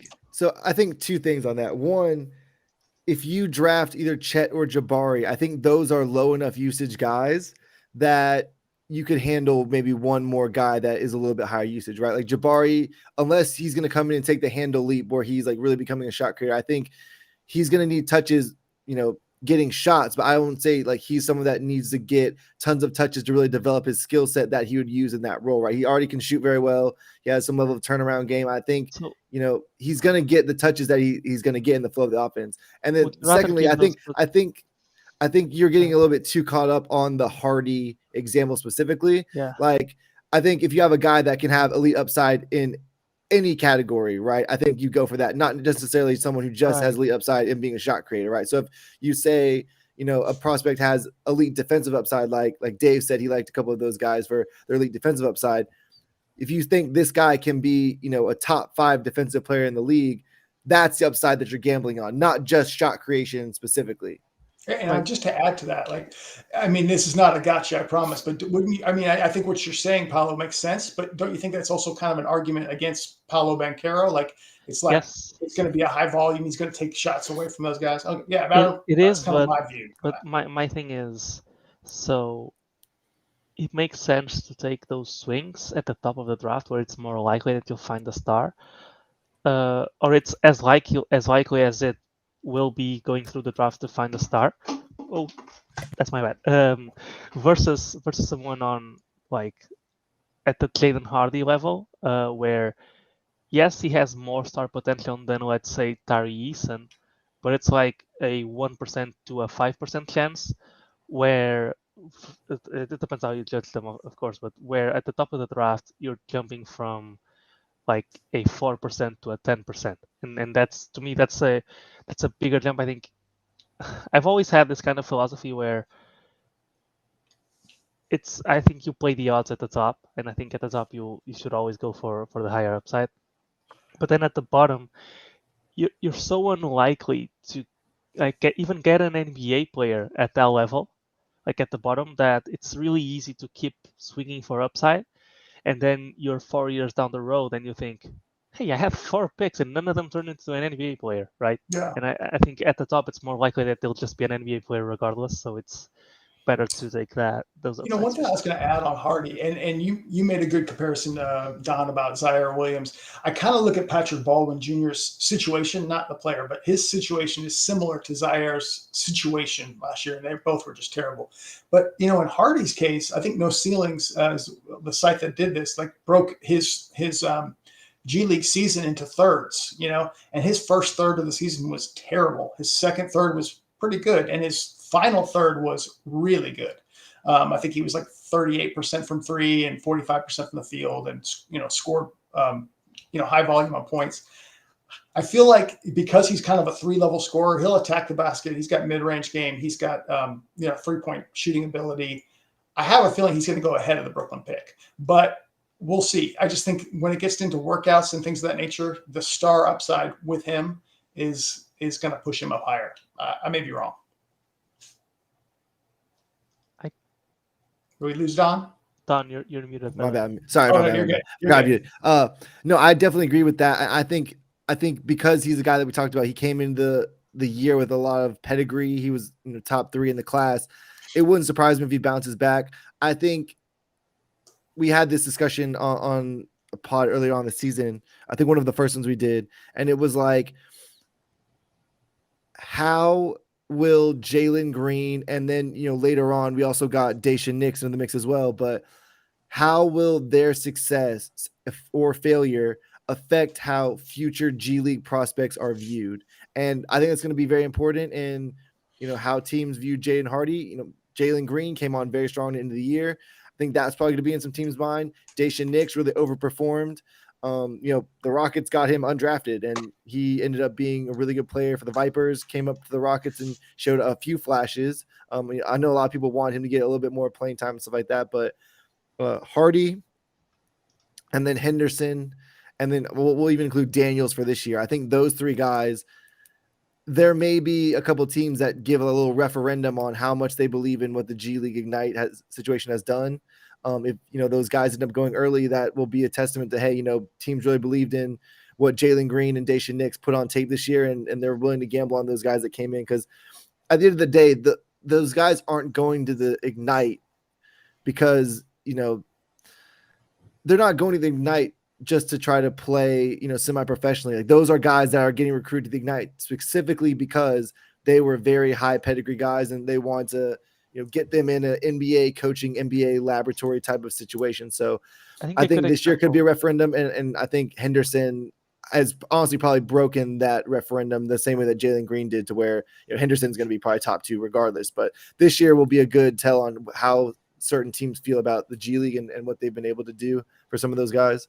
I think Kuminga is an even better example than Jalen Green, because Jalen was already efficient at the G League level, and so he translated that into this. Yeah, no, that's completely fair. Yeah, Kuminga struggled so much, kind of like Ken Hardy is doing at the G League level, and then he came into the Warriors, and I mean, I can check right now, but he's been pretty good all season. He hasn't been all rookie like material because he hasn't played enough. But he is shooting. He has 9 points, 3 rebounds, 1 assist, 50, 34, 69 splits, and he's had like, I don't know, a handful of games where he looked like he showed that star potential. And if you go back to his G League numbers, I can also pull them up right now. He was someone who was incredibly inefficient, who was projected to be like clear cut one of the top 5 and ended up going 7 because he averaged 16, 7, and 3 on 39, 25, 62 splits. And when he came into the NBA, and I know the Warriors are like a really good, stable team that you can play your role. But even when he's been given more freedom, he's done really well. So I do think that teams will probably give Ignite prospects a little bit more leeway based on what we saw last year.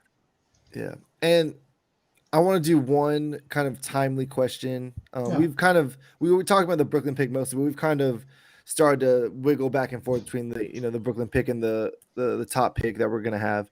But one thing that's been talked about on Twitter the last couple of days, given the Jazz's recent loss to the Mavericks without Luka in the playoffs, is just, has what Gobert has put on tape this playoffs made you any more like leery of Chet? People have said, Chet is Gobert with a 3-ball, maybe that a little bit plus.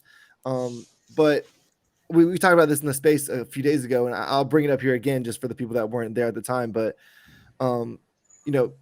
team defense, if you have one of these elite rim protectors and you have no perimeter defense, that's not going to be a great formula for winning, especially in the playoffs where, teams really are just going to take your weakest defender, put that guy in a bunch of screening actions, and then try to, get him on an isolation with their best player. And so for me, I think Chet would definitely help stuff defensively in the regular season, but would someone, I'm sure you're not going to, poo-poo this argument at all, but would taking someone like Jabari, where it's like, hey, this guy is a good point of attack wing defender, be more advisable, given kind of how we've seen Gobert be able to be a little bit schemed out of how effective he is in the regular season in the playoffs?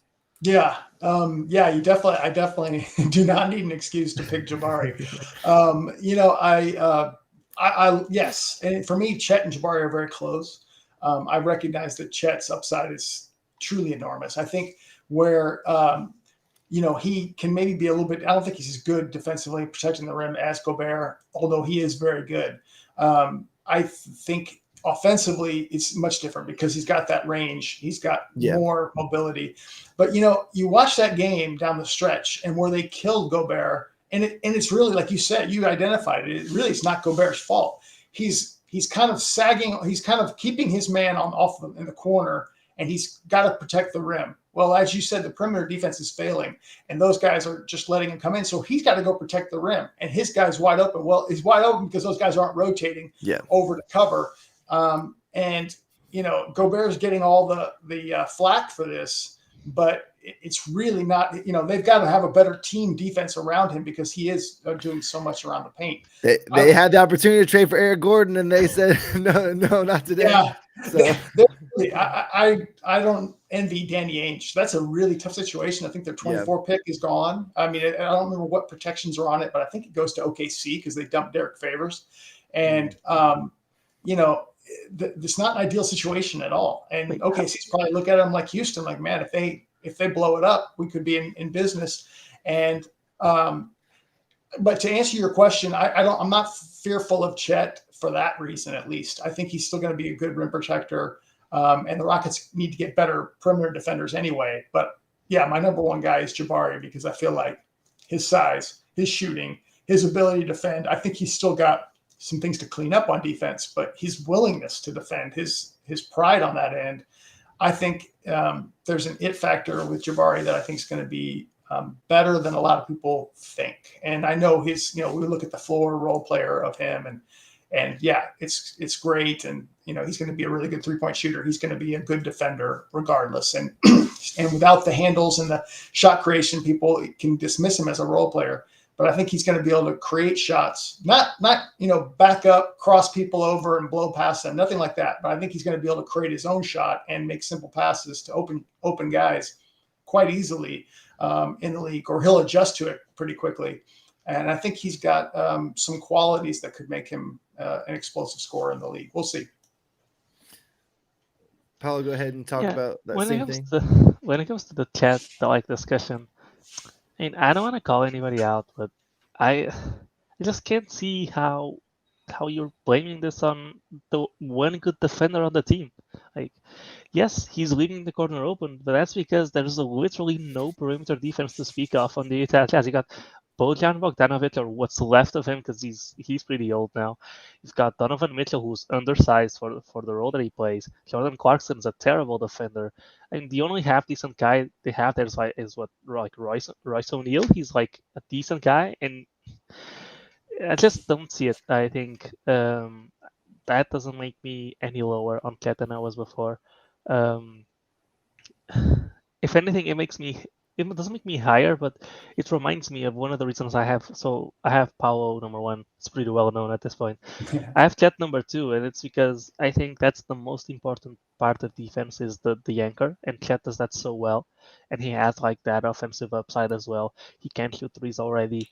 That's already a big upgrade on Gobert. Like, if Gobert could shoot threes, he'd be so much more useful on offense that his defense would be even more applauded, because he'd be like. But have you heard about the screen assist? You've heard about the screen assist, right? Yeah, I think that's a big meme about like David Locke, the founder of Locked On. Yeah. He just really propagates Gobert's leading the league in screen assists. So Yeah. that's his big offensive impact. I don't think get that out there. I think Sengun's really good at screen assists as well, by the way. Hey, we're gonna start pushing that. We gotta start getting the screen assist numbers out there. I don't think Cat will be as good of a screen assister as Gobert is, just because he tries to set good screens. Like, he's not Christian Wood, where he's gonna sleep every single one of them. At least at Gonzaga he wasn't, but they won't be as good as Gobert's. But as I was saying, the thing about specifically Cat versus Jabari is I value the inside defense more than the perimeter defense. I think it's you have more perimeter defenders, so it's less important to have one elite one. I think on the perimeter it's mostly about team defense, and it's about like getting everyone to buy in. And Jabari's motor is something that will help others buying in. Another thing that I usually hold against picking Chet is people usually talk about Chet as this guy that's going to save the Rockets defense. It's nobody's going to save the Rockets defense other than every single individual player actually taking the challenge on that end. And they have a lot of guys that have the physical tools necessary to be good defenders, right? I think a good portion of it is effort, scheme, buy-in, and all that stuff, right? Because being a terrible team is hard to play defense. That's also very true. But yeah, I mean, you look at I think KPJ and Jalen Green, they got a lot of the Lillard McCollum allegations, right? But I mean, Lillard's like 6'2". I think McCollum's like 6'2", 6'3". I mean, KPJ and Jalen Green are all of like 6'6" plus. So good wingspans, incredible athleticism. I say the athleticism is, well above Lillard and McCollum. If you want to like rank those guys, I would say it'd be probably Jalen, KPJ, Lillard, McCollum, just based in terms of pure athleticism. That's probably how I would rank those guys. So there's no reason why, if they have good buy-in, they have good, defensive principles instilled in them from a young age, I think that they can be good defenders. And that was a lot of the knock on drafting Jalen coming into this year. People were like, this guy's not going to play defense. KPJ is not going to play defense. Let's draft Mobley and our defense will be good. And I think that's not how it works. Like we've already just talked about. And two, I think I saw good things from them defensively this year. They didn't turn into, we'll say Marcus Smart. That's the hot name right now just because he won Defensive Player of the Year. But I think that those guys showed that they can at least understand the scheme, input some of the principles, and, be able to implement their athleticism in a functional way defensively. Yeah. I agree with that in a lot of ways. I think those guys have defensive potential is how I put it. And Jalen Green is very encouraging. KPJ's had his moments. I feel like if you're able to get a 3 and a 4 that are both very willing and good measurables, good wingspan, athletic, able to defend and knock down threes. I mean, just as an example, like a Mathurin and a Jabari, or an AJ Green and Jabari, or something like that. You can still seek out a rim protector over time, but that would be a great complement to the defense that they're trying to build here, if they are at this point.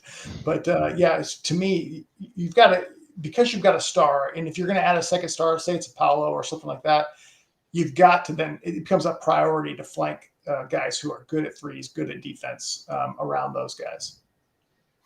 Yep, and that ties into, so first of all, one thing on Jalen, to me the most impressive thing was how much his IQ got better as the season went on, and even more impressive than that, which is what will translate to him being a good defender in the future. I've never seen a guy on a 20-win team fight through screens the way Jalen was doing the last 20 games of the season. Just not normal. Like, usually Jalen's not the strongest guy, so he will get stuck on screens. Usually guys on bad teams, and we've seen on our own team as well, they would just like give up on the play. The game's lost anyways. Jalen will not give up on the play. He will try regardless.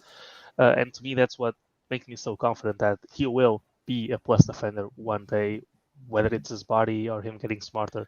Then about KPJ, to me it's more about him being smarter, because I think he has the tools, and we've seen him walk up mainly wings. To me, for him, it's about getting smarter in the sense that he plays too far up on people. There's the classic example that Itamar keeps going off on about, where he's going over screens against the DeJounte Murray, and you're like, it's the exact opposite of what you want him to do. And I think that happens with a lot of players. He thinks that locking up on defense is playing up in the face of the guy he's defending, and sometimes you just gotta play to the opponent, like to the opponent's weaknesses, right? But then segueing this into, I gotta get my Banchero plug, of course. Are we at that point yet? I think most people have probably given up by now. If they're still listening, they probably heard your Banchero take by now. I'm just kidding. Go ahead. It's basically, for me, it will always be, I see the most star potential there, and I think, and people come up with the arguments. I mean, I can list them off the top of my head of how many times I've listened to them. People say, oh, he's going to take touches away from Jalen Green. And I'm like, dude, there's not a single team that's a contender right now who doesn't have more than 1, 2, usually 3 guys that can get the ball at any time and get their own. A good example of that is, I mean, the Celtics have 3 guys. If you come smart with Derek White, the Suns have Aiden, Booker, and CP3. Like, that's just, you don't steal touches away, because even if you wanted to run a James Harden-like offense around Jalen Green, there would still be enough possessions for Chris Paul to run the offense. So, to me, knowing that, it comes down to, I think Banchero coming in would be the second best player on this team. And so, what you do is you get the second best player, and the other guys, if they can't fit in, you can trade them later. If you think Şengün's better than Banchero, if you're higher on KPJ than you are on Banchero, then I can understand, like, okay, then we already have that offensive option. You go and get the elite role player or the non-offensive engine guy. But to me, I don't think I'll change until the draft. I've changed throughout the year. I don't think I'll change just because I've just settled on the argument that he will be like the best shot creator. He has the like, at least offensively, the highest IQ. I think defensively, I will give it to everyone that he's not trying 100% all the time. I counter argue usually with, he didn't have an AAU season. He was a defensive beast the last time we saw him before college level. He had to bulk up to play for Duke. He was 235 in high school. He is 250 playing for Duke because he was playing the 4. He had those stamina issues at the beginning of the season, which made for some of the worst defensive highlights. Although he wasn't great in the tournament, he was great to begin. Towards the later stages, his defense did fall off a little bit, but I think the tools are there, the IQ is there, and as we've seen with Jalen Green, when those things are there, and if you hit what I think you can hit of being a star, then there's no star in this league that stops being a star because they're not good at defense, especially when they have the tools. So you could make an argument for Damian Lillard or Trae Young being stars that are really bad on defense, but those guys are just small. That's just how it goes. Yeah. Um, So when you say he's a star, like, what do you think he's going to be like elite at in the league? Like, what does Paulo Banchero in 5 years represent in the league?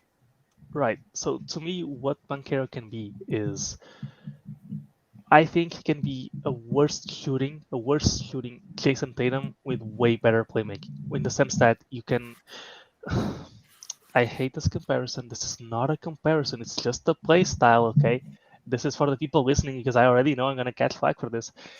It's kind of the way LeBron plays, in which he is a perimeter playmaker who's going to overpower his matchup to create an advantage and set up a teammate or score himself.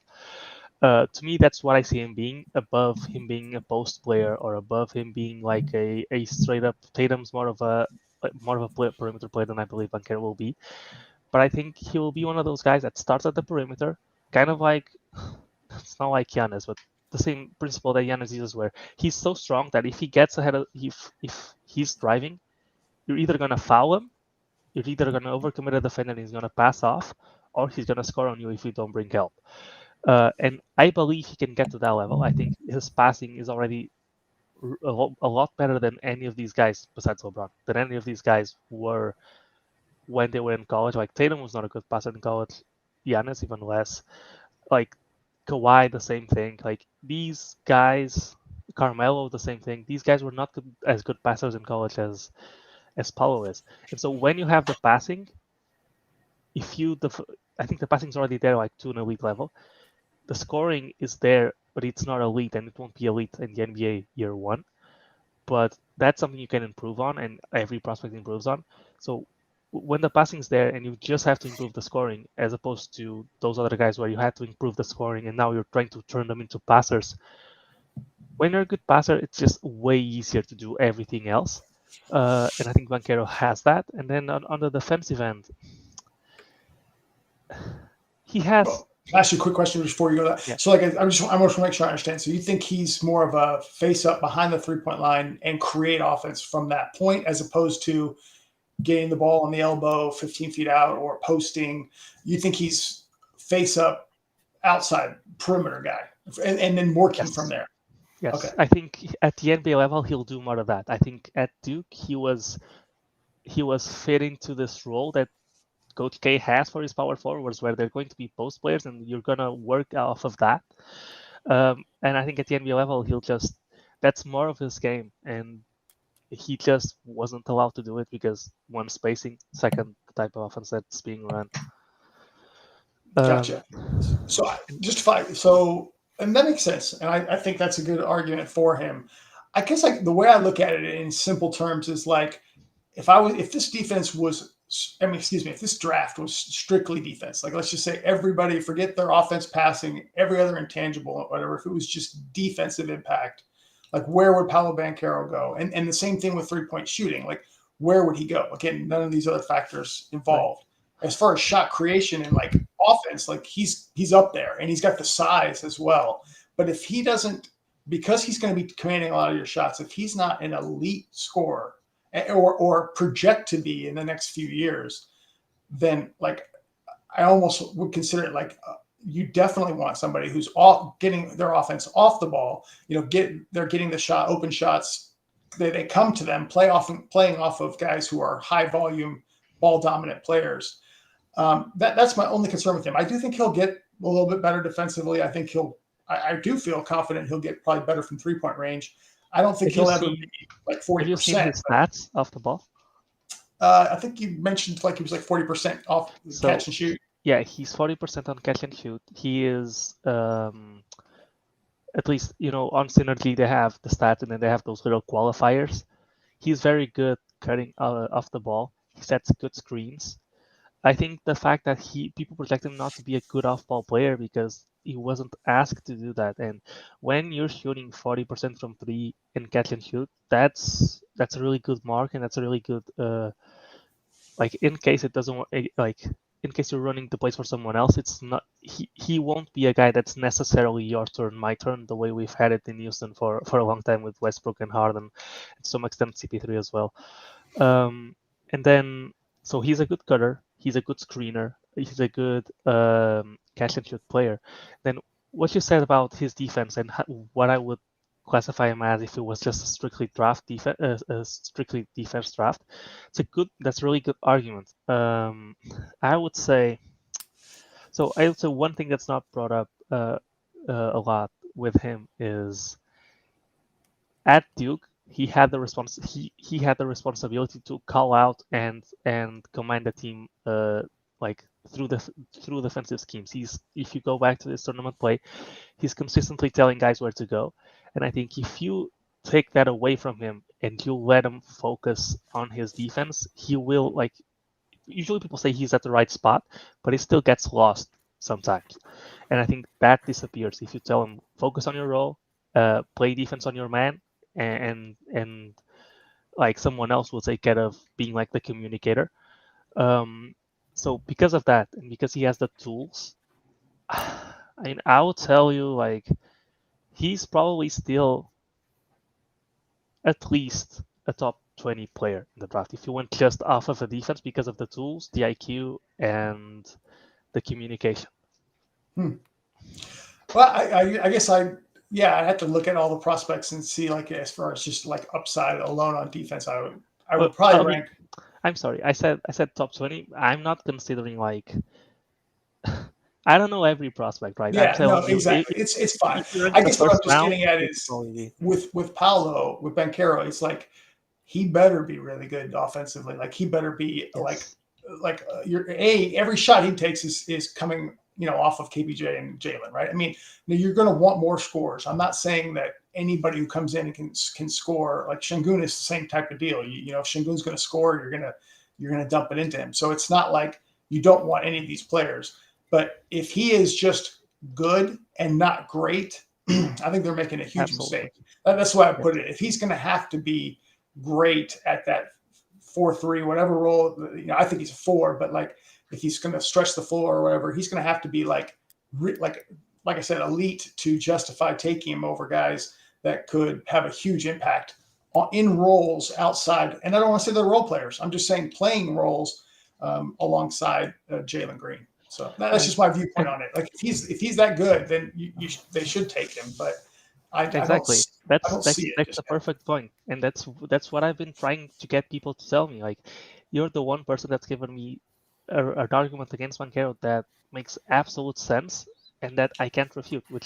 That is, Banchero will need to be elite offensively to be better than the other guys. But if he is elite offensively, then he will be, like, and at least in my opinion, clearly better than the other guys. And so the way you refute drafting Banchero is if you don't believe he will be that. And that's a completely fair point. Like, all of us are higher on and lower on whatever he can be.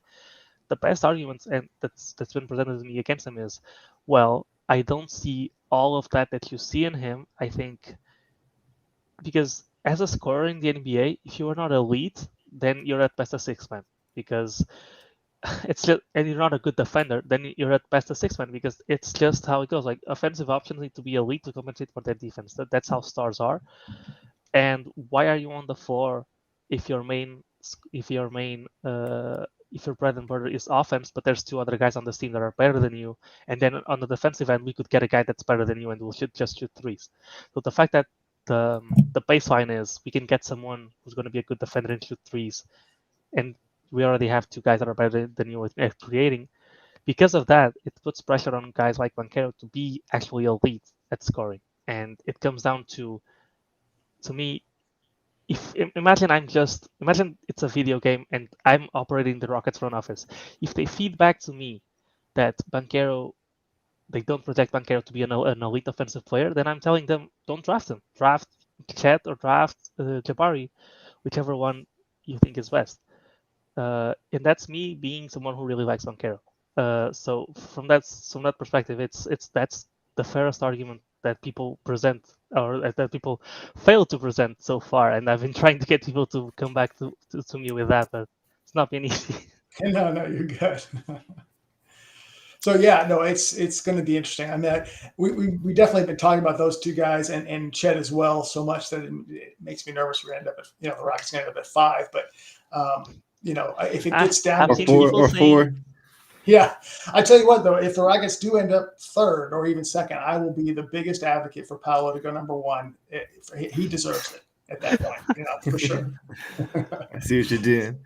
Have you seen Nathan Fogg saying Nathan Fogg actually made the case for Sharp at 3, I think, ahead of Paulo, I think.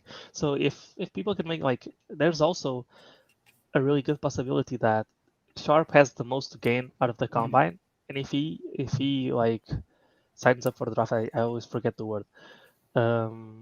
If he becomes eligible and he kills the combine, not the combine, the private workouts, then it is completely it could totally happen that he could go even number 1, because he would be unique in the sense that he was the only wing in the top 5 that you could make the argument realistically if as I said, if his workouts are really good, that he could be a star.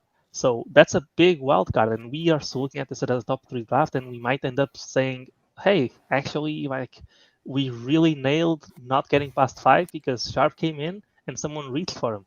Last year, nobody would have expected you to see, what's his name, Scotty Barnes go number 4, and it was a clear top 4, but then workouts. It was a clear top 5, and then it was a clear top 5, and then Barnes jumped into it was Suggs was Cade, like the 4, Mobley, Cade, Mobley, Green, Suggs, and then Kuminga was 5 really, and then Kuminga dropped pretty hard, and then Barnes jumped over Suggs as well. Even at that point, you had a clear top, in most mocks, you had a clear top 6.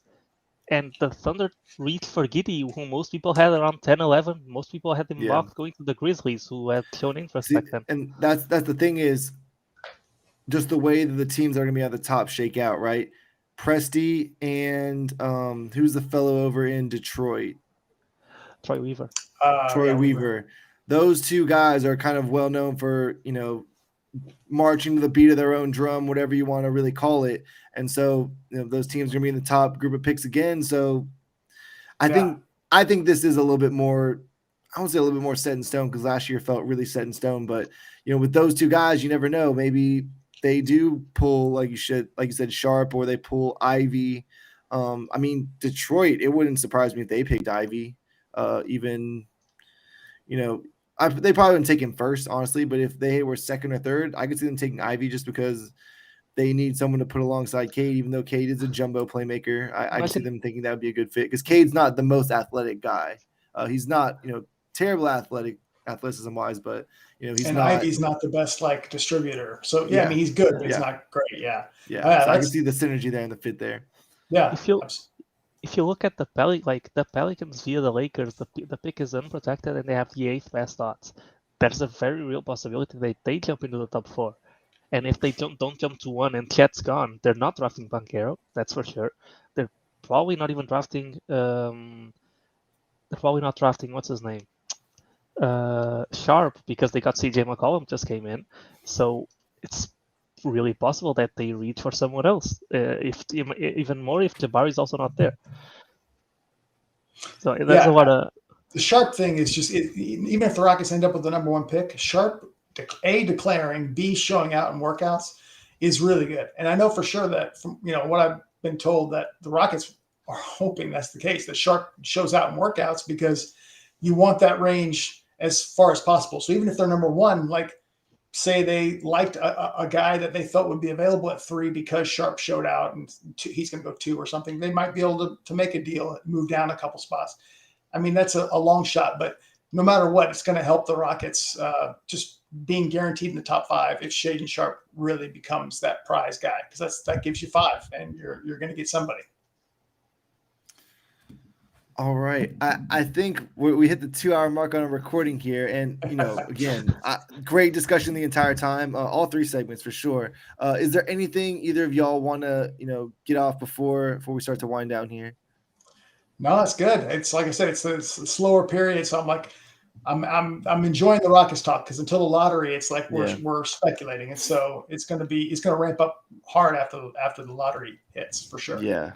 I'm gonna go out on a funny note, as I always do. I'm gonna shout out our guy J Dubs and say, as long as it's not Johnny Davis, we'll be fine. Right. The funny thing is, if Johnny Day, he won't fall to 17, but if he's a 17, just grab it. He's not the ideal fit, but at that point, he's a good bargain. That's what I did in the mock draft that Paolo's working on right now. Johnny Davis was still there at 18. I was like, I gotta list this guy as the best player available. The disrespect has gone too far here. Yeah, I think I did notice he fell. I'm like, wow. Yeah. If he makes it to the Rockets pick at 17, it would be, just for the people that have been in the space and stuff like that, it'd just be hysterical callback to have drafted. Yeah, he went trade down and get something for the fact that somebody really wants Johnny Davis. I can't see him falling that far. I think he's too good as far as he's not great elite, but I think he's going to be really good. Fortunately for you, go ahead. Yeah, just a spoiler alert. We're doing. I'm taking care of it. Will probably. I don't know if it will be already out when the pod goes out, but I'm working on a mock draft / big board for the Rockets with a lot of people, including Don, who's here, including Dave, who's here. And Don picked Johnny Davis all the way down at 20. No, not Don. Andrew picked Johnny Davis for the Spurs at 20. Okay. And it's the Spurs who have DeJounte Murray and then a bunch of wings. Lonnie Walker, Keldon Johnson. Who else who did they get earlier in the mock? They also have Devin Vassell, and earlier in the mock they got. So this is 20. Suhan or some Duran, I think. They got Tyrese. So they're fine. That's a good pick. It's a lot of wings, yeah, man. I'll also say, just so we can get all of our funny inside pod jokes in. Luckily for Paulo, there is no game preview tonight. Obviously, the Rockets don't play for a couple of months, so the game preview as well. Just game preview the summer league. Hey, once we make the draft, I'm gonna start getting into it. So don't tempt me because I absolutely will. But yeah, I think that is a good place to call it. This is gonna be the longest pod we've ever done, and no better person to have gone that direction with. Love the draft talk.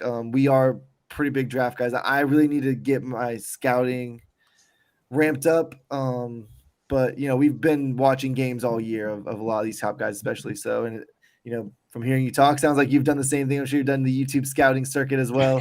Right. We love to do so. But of course, you can find the pod at Clutch City CR on Twitter. The link for the link trees in the description. You can get the YouTube, the Apple, the Spotify, all right there. One click, nice and easy. Follow me at Don Knock. You can follow my co-host at Paulo Alves NBA. For the YouTube people, you can see that over there. For the listening audience, he's going to spell it out for you like he loves to do, and then we'll let Dave plug his stuff, and then we'll wrap up. Go ahead, Prod, spell it. Oh, you want me to go first? Okay. Yeah, that's what you do. You always spell the name. Y'all can find me on Twitter at Paulo Alves NBA. That's PAULO ALVES NBA. Everything I do, from podcasts to live shows on Twitter Spaces to articles about the Rockets, will find itself linked on there. Yeah, thanks, guys. I appreciate you having me on. I love the spaces, all that you guys do, and you're doing a great job. And I'm on Twitter at ClutchFans, and the website's ClutchFans.net. And like Don talked about earlier, the forums and thousands of fans talking there. So it's 24/7, 365, pretty much talking about the Rockets. So yeah, I appreciate you guys having me on. It really is. Yeah, and again, thank you for stopping by. Thanks for starting. I'm basically gonna say the foundational Rockets community online. So.